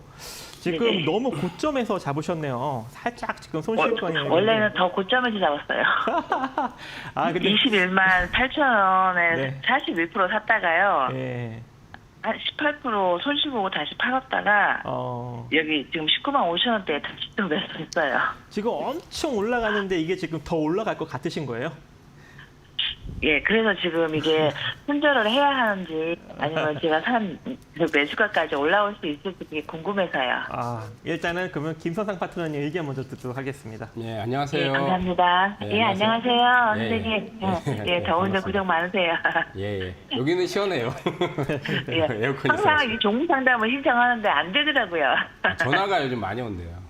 네네. 뭐 100여 통 가까이 막 이렇게 오나 봐요. 전화가. 예. 그래서 이제 너무 밖에서 전화 받느라고 반갑습니다. 되게 힘드신데. 근데 어쨌든 예. 이제 좀 손실이 나서 좀 안타깝습니다. 예. 네. 현대로템은 아시다시피 뭐 좋은 회사예요. 그죠? 아시죠? 예. 예. 우리가 이제 방산, K 방산의 네. 또 선두주자고, 뭐 이번에 수출도 많이 되고, K2 전차 또 수출도 되고, 장갑차도 많이 되고, 유럽 쪽에 아마 더 수출이 많이 늘어날 거라 봐요. 근데 이제 한 가지 이제 뭐 GTX도 이제 또 수혜를 받고, 철도 차량도 많이 들어가니까. 근데 이제 수주는 많이 늘고 좋은데 또 실적도 좋아요. 그래서 실적이나 성장성 이런 건 뭐 나무랄 게 없어요. 근데 이제 주가가 너무 과도하게 많이 올랐어요. 시가총액이 지금 20조 넘어가가지고 이번에 22만 원까지 올라가고 나서 또 한 번 이제 22만 원대를 또 찍었어요. 우리가 이제 이거 차트를 잠깐 띄우면 쌍봉이라 그래요. 주가가 많이 올라간 상태에서 한번 이제 조정을 크게 받은 다음 또 한 번 또 그 고점을 못 넘기잖아요. 그럼 쌍봉 고점이 나와요. 그러면 이제 주가가 많이 떨어져요. 그래서 손실을 보고 나오셨는데 복수 차원에서 또 들어가신 것 같은데 앞으로는 절대로 이제 그 손실 났다고 해서 복수하지 마시고요. 그냥 이거 말고도 이제 기업적으로는 우리가 그 종목이 2,000개가 넘잖아요. 그러니까 시세가 아직 남아 있거나 아니면 많이 못 올라온 것 중에서도 기업적으로 좋은 것들을 선택을 하면 지금 장세에서는 손해 난 것도 또 충분히 만회할 수 있을 거라고 보입니다. 그래서 저는 개인적으로는 좀 이번에 좀 비중을 손실 나가지고 더 늘리신 것 같은데 일단 빠져나오시는 게 좋을 것 같아요. 이제 만약에 사신 가격 지금 19만 5천 원이잖아요. 19만 원대 이상에서 빠져나오세요. 왜냐하면 저는 이제 이게 조정이 완전히 끝난 것 같지는 않아요. 이제 만약에 조금 더 떨어지면은 한 17만 원대나 18만 원 이하 한 번 더 내려올 수도 있어요. 이달에는 아니지만은. 그래서 1차적으로 반등 나오면 무조건 던지고 나오세요. 왜냐면 가격 조정이 끝나면은 다시 20만 원까지 올라오긴 할 거예요. 근데 다음 달까지도 아직 하락 조정이 남아 있어요. 그러니까 요거는 들어가시더라도 타이밍상 조금 더 싸게, 예를 들어서 만약에 17만 원까지 현대로템이 내려왔다. 그러면 사셔도 돼요. 근데 지금은 타이밍이 조금 안 좋습니다. 사시더라도. 그래서 들어간 시점이 좀 안 좋았고 거기서 또 손실을 보고 파셨다고 하셨는데 손실 보고 파니까 이제 다시 한번 또 들어가는 건 하지 마세요. 예. 네. 잘 먹여주는 종목을 택하시는 게 좋아요. 물론 이제 하다 보면 수익을 잘 내는 종목이 있을 거 아니에요. 한 1년 동안. 그러면 내가 잘 먹여주는 놈을 또 공략을 하는 게 좋아요. 근데 손실 봤다고 해서 복수 차원에 또 들어가면 또 물 먹어요. 왜냐하면 지금은 시세가 많이 난 상태에서 아직은 가격 조정이 완료가 안 됐기 때문에 거기서 타이밍이 안 맞으면 또 손실 나요. 예, 그러니까 절대로 비중 늘리지 마시고요. 예, 감사합니다. 네. 좋은 하루 되세요. 네. 현대로템 일단 시세가 너무 많이 나온 상황에서 매수를 하셨습니다. 그래서 지금 약간 손절 관점으로 지금 이야기를 해주시는 것 같고 저도 같은 의견이에요. 너무 고점에서 잡으셨어요. 차라리 여기서 기다렸다가 조금 이제 조정을 받으면 한 15만 3천 원 내지는 뭐 13만 7천 원 정도 자리에서 조금 깊숙하게 조정을 받았을 때 좀 매수를 하셨으면 단기적으로 한 10에서 20% 정도는 또 수익을 낼 수 있는 그런 여력이 있는데 지금은 월봉상 흐름을 보더라도 아주 가파르게 올라온 상황에서 고점을 찍고 살짝 조정을 받고 있는데 한마디로 고점에서 잡으신 거죠. 여기서 만약에 17만 8천 원짜리를 무너뜨리게 된다면 이대로 15만 3천 원 내지는 13만 2천 원 정도 자리까지도 조정을 받을 수가 있는 거예요. 그렇기 때문에 지금 위치에서는 조금 공격적으로 끌고 가기에는 조금 어렵다. 그리고 만약에 지금 위치에서 잡더라도 19만 원 자리에서 잡는 게 아니라 17만 8천 원 정도 자리에서 단기적으로 공략해서 짧게 수익을 끊어서 나오는 지금 17만 원 정도 자리에 잡아왔고 19만 원 정도 자리 20선 자리에서 짧게 수익을 끊어서 챙겨 나오는 요 구간만 딱 지금 매매가 가능한 구간이거든요. 지금은 건들 수가 없는 그런 구간인데 참 안타깝게도 조금 안 좋은 그런 타이밍에서 지금 들어간 것 같습니다. 그래서 저도 일단 손절 관점 일단 제시해 드리고 복수를 하실 거라면 조금 기다렸다가 한 15만 6천 원 정도 이하에서 접근을 하시는 것이 괜찮지 않을까 생각을 해봅니다. 자, 여기까지 현대로템에 대해서 살펴보았습니다. 자, 다음 전화 또 이어서 받도록 하겠습니다. 여보세요? 여보세요. 수고하십니다. 네, 안녕하세요. 반갑습니다. 네. 네, 종목명 매수가 비중 알려주십시오. 저는 하나원순. 네, 한화오션이요. 하나원순 네, 77,600원에 4%. 77,600원이요. 4%. 저까지 샀는데 또 내려. 지금 거의 뭐 본전 수준이네요. 그 비중도 꽤 크지 않으시고. 본전 안 되지. 일단 요거 어떤 게 궁금하신 거죠? 이거 9만 원 한바가지 샀는데 저거 내려왔어요. 9만 원 간다 해서 샀는데 내려와서 일단 김선상 파트너님 의견 먼저 듣도록 하겠습니다. 네, 안녕하세요. 감사합니다. 네, 반갑습니다. 예. 일단 뭐 다행히 비중이 좀 적어서 다행입니다. 왜냐하면 하나오션이 올해 뭐 수주는 뭐 이제 조선주들은 우리나라 그 조선주들은 뭐 매년치 수주들 특히 LNG 선이라든지 이런 것들 많이 따놨기 때문에 올해 실적은 뭐 대폭적으로 증가합니다. 하나오션뿐만 아니라 뭐 현대중공업이나 다른 한국 조선양이 조선주 업황이 좋아요. 그러니까 지금 한 몇 년 동안은 계속 좋을 것 같아요. 그리고 이제 뭐 미국에서 간세폭탄을 던져도 우리가 이제 조선이 있기 때문에 미국에서는 이 조선 가지고 이제 큰 항공모함이라든지 큰 배들 수리를 할 수 없는 부분이 우리가 기술력이 좋으니까 이게 카드로 활용이 되거든요. 근데 그런 부분에서는 좋은데 주가가 또 상반기에 또 많이 올랐어요. 그래서 이제 지금 96,000원대 고점 치고 나서 또 6월달에 또 96,000원 또 가니까 또 쌍봉이 나왔어요, 이것도. 그래서 이거는 시세가 끝나지는 않았어요. 근데 조금 기다리면 제 생각에는 한 7만 원 근처나 그 이하로 내려오면 그때 사시는 게 좋을 것 같아요. 그래서 지금 비중이 적으니까 그냥 정리하시고 기다렸다가 이달 지나고 나서 8월 초반 정도 지나고 나서 그때 보셔가지고 그때 만약에 조금 더 떨어지잖아요. 그러면 그때 타이밍을 잡으시는 게 좋을 것 같아요. 지금은 제가 보기에는 살 자리는 아닌 것 같아요. 예. 오늘 매매할까요? 그래요?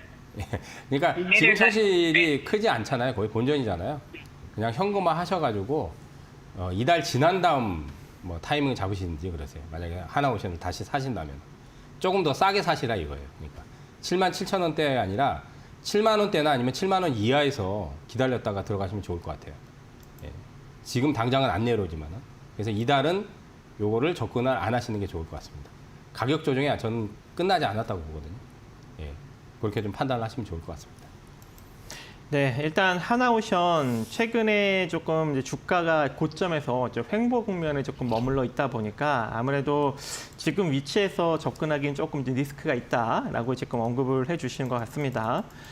저도 일단은 지금 위치에서는 그렇게 크게 재미를 보지는 못할 걸로 일단 판단이 돼요. 그래서 기술적으로 포인트만 잠깐 언급을 드리면 현재 여기 고점 횡보 구간이 조금 이렇게 이어지고 있죠. 지그재그 형식으로 지난 2월 달부터 계속적으로 지금 7만 원대에서 9만 원대를 왔다 갔다 거리고 있는 그런 상황인데 7만 7천 원짜리를 지금 120선을 처음으로 지금 터치를 하고 올라왔는데 이 7만 7천 원 정도 자리를 무너뜨리면 이 120선 자리를 이탈시키면서 내려갈 수 있는 여력도 존재하거든요. 그래서 7만 7천 원이 이탈되지 않는 선에서만 홀딩 관점 유지하시고 7만 7천 원이 이탈되면 전량 회수 관점으로 매도 관점으로 대응하시면 될 것 같습니다. 자, 그리고 이 상태로 양봉이 한번 반짝 생기면 딱 터치할 수 있는 구간이 83,500원 정도 자리예요. 그래서 이 83,500원과 86,300원 정도 선에서는 단기적인 매도 관점으로 일단 접근을 하시는 것을 제시해 드리도록 하겠습니다. 자, 여기까지 하나오션에 대해서 살펴보았고요. 다음 전화를 이제 받으려고 하는데 아무래도 시간이 거의 다 된 것 같습니다. 그래서 여기까지만 하고 잠시 쉬었다가 가도록 하겠습니다.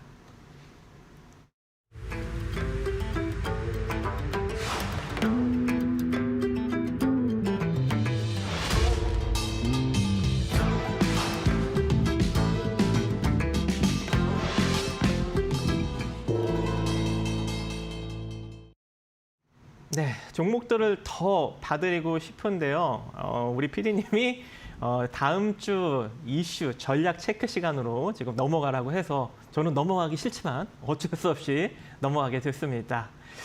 다음 주 이제 투자 전략을 좀 체크해보는 시간인데요.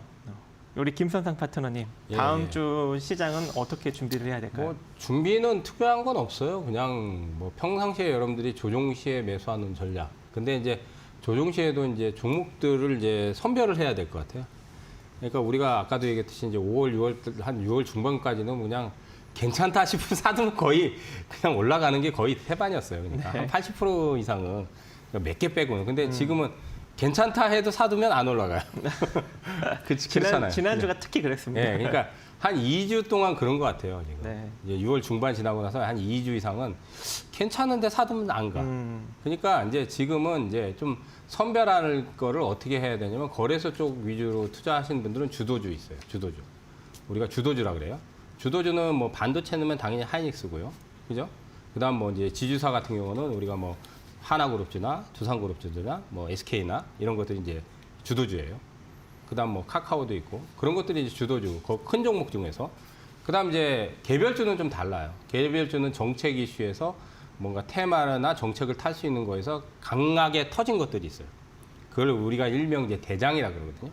그러니까 주도주하고 대장의 개념이 좀 다릅니다. 주도주는 시장을 이끄는 큰 종목들이 주도주예요. 근데 제 생각에는 조정 시에는 만약에 우량주를 좋아하시는 분은 주도주 투자를 무조건 하셔야 돼요. 주도주 그냥 집중적으로. 만약에 은행주도 만약에 한다면 은행주에서도 주도주가 있죠. 예를 들어서 뭐 점유율이 높은 뭐 미래에셋증권이라든지 그런 것들이 이제 은행주의 주도주예요. 그런 것들 타겟 잡으시면 돼요. 조정 시에. 근데 이제 개별주는 다르거든요. 개별주는 대장급이 있어요. 테마나 이슈나 정책에 그런 것들을 조정 시에 편입해서 단기적으로 수익을 충분히 창출할 수 있을 거예요. 그러니까 거기에서 차별화가 많이 될 거예요. 그다음 이제 소외주에서 대시세를 내는 거는 소외주는 언제 갈지 모르기 때문에 검증이 된 것들을 차별화해서 우리가 투자 포인트를 잡는 게 좋다. 그래서 거래소 쪽을 선호하신 분들은 특히나 대형주 선호하신 분들은 무조건 주도주 하시는 게 좋고요.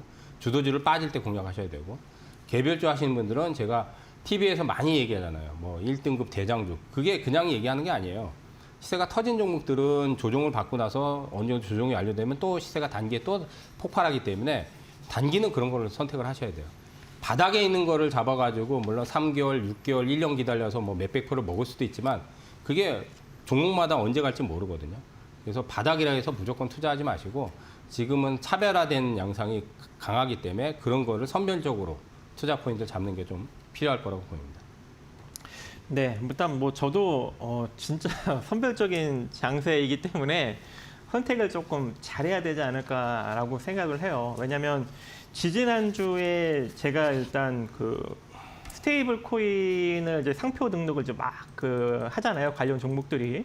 그래서 제가 이제 우리 기술 투자를 주목을 했었는데 그 주에 안 움직였어요. 그리고 이제 결국은 그 다음 주에 비트코인이 뭐 사상 최초로 11만 6천 달러 돌파했다라는 소식이 전해지면서 우리 기술 투자가 그 뒤늦게 일주일 후에 움직이는 어떤 그런 흐름이 나왔고, 그래서 아무래도 조금 우리가 좀 접근하기가 조금 어렵다라고 보여지는데, 그래도 좀 이슈가 조금 계속적으로 돌고 지금 당장 이 이슈가 아니더라도 다른 이슈로 또 부각을 받을 수 있는 그런 섹터들을 좀 우리가 노리는 게 나을 것 같아요. 왜냐면 스테이블 코인으로 부각을 맨 처음에 받았다가 뒤늦게 비트코인이 올라가면서 비트코인 이슈로 좀 올라가는 이 우리 기술 투자처럼, 그래서 지속적으로 여러 이슈가 좀 끌어올릴 수 있는 그런 테마를 접근하시는 것이 현재 증시에서는 조금 긍정적이지 않을까라고 생각을 합니다.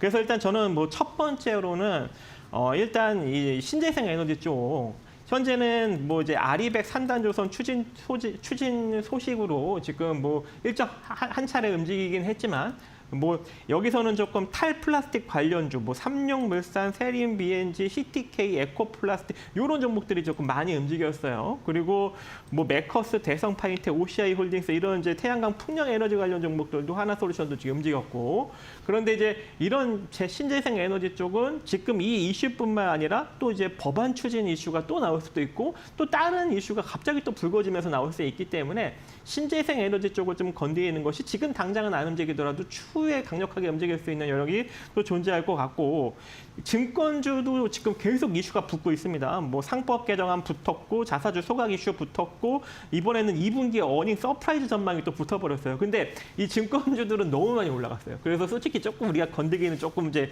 부담스럽다 일단 이렇게 보여지고 있는데, 우리가 다시 이제 주목을 해야 될 게 반도체 쪽인 것 같습니다. 왜냐하면 엔비디아 시총 4조 달러 훈풍이 현재 불고 있고 TSMC가 2분기 역대 최대 분기 매출을 기록했다라는 소식이 전해지고 있는데, 아까도 언급드렸다시피 반도체 쪽은 실적이 좋은데도 불구하고 아직까지 주가가 못 움직이는 종목들이 상당히 많이 존재합니다.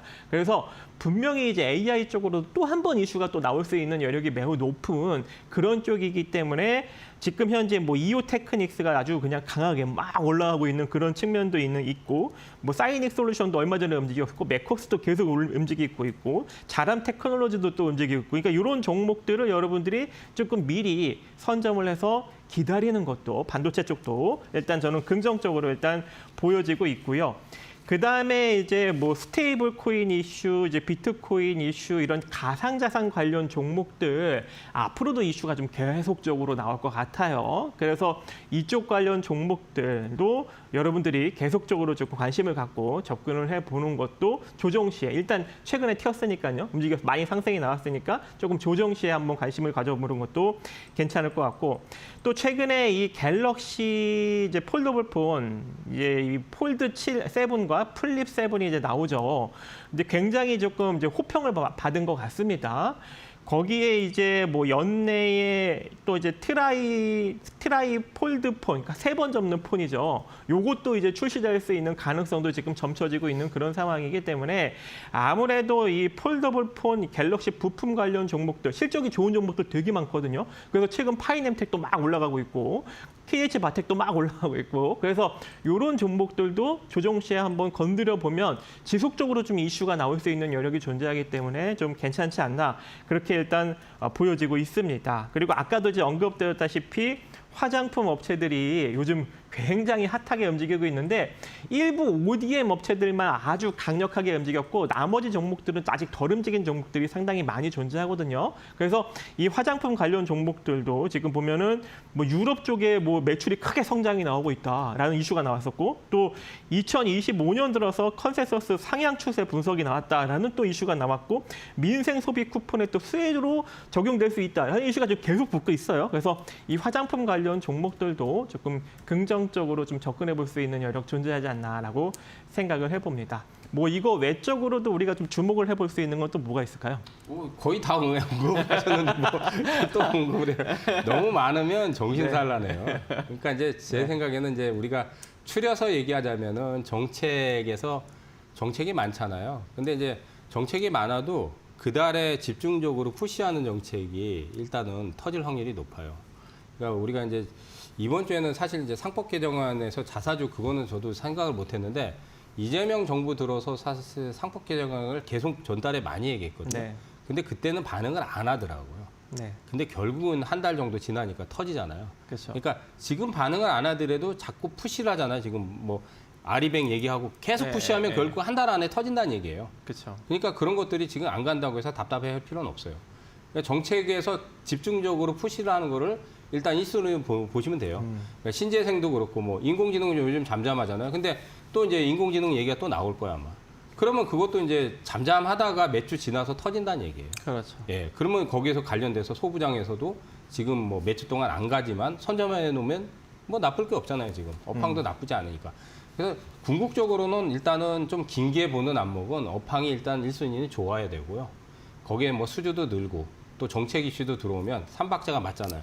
그런 거는 지금 안 터져도 반드시 터집니다. 그냥 뭐 한 달 동안 그냥 안 가더라도 지우고 있으면 네. 돼요. 제 생각은 그래요. 그러니까 지금은 좀 답답하시더라도 기다리는 장세다. 예.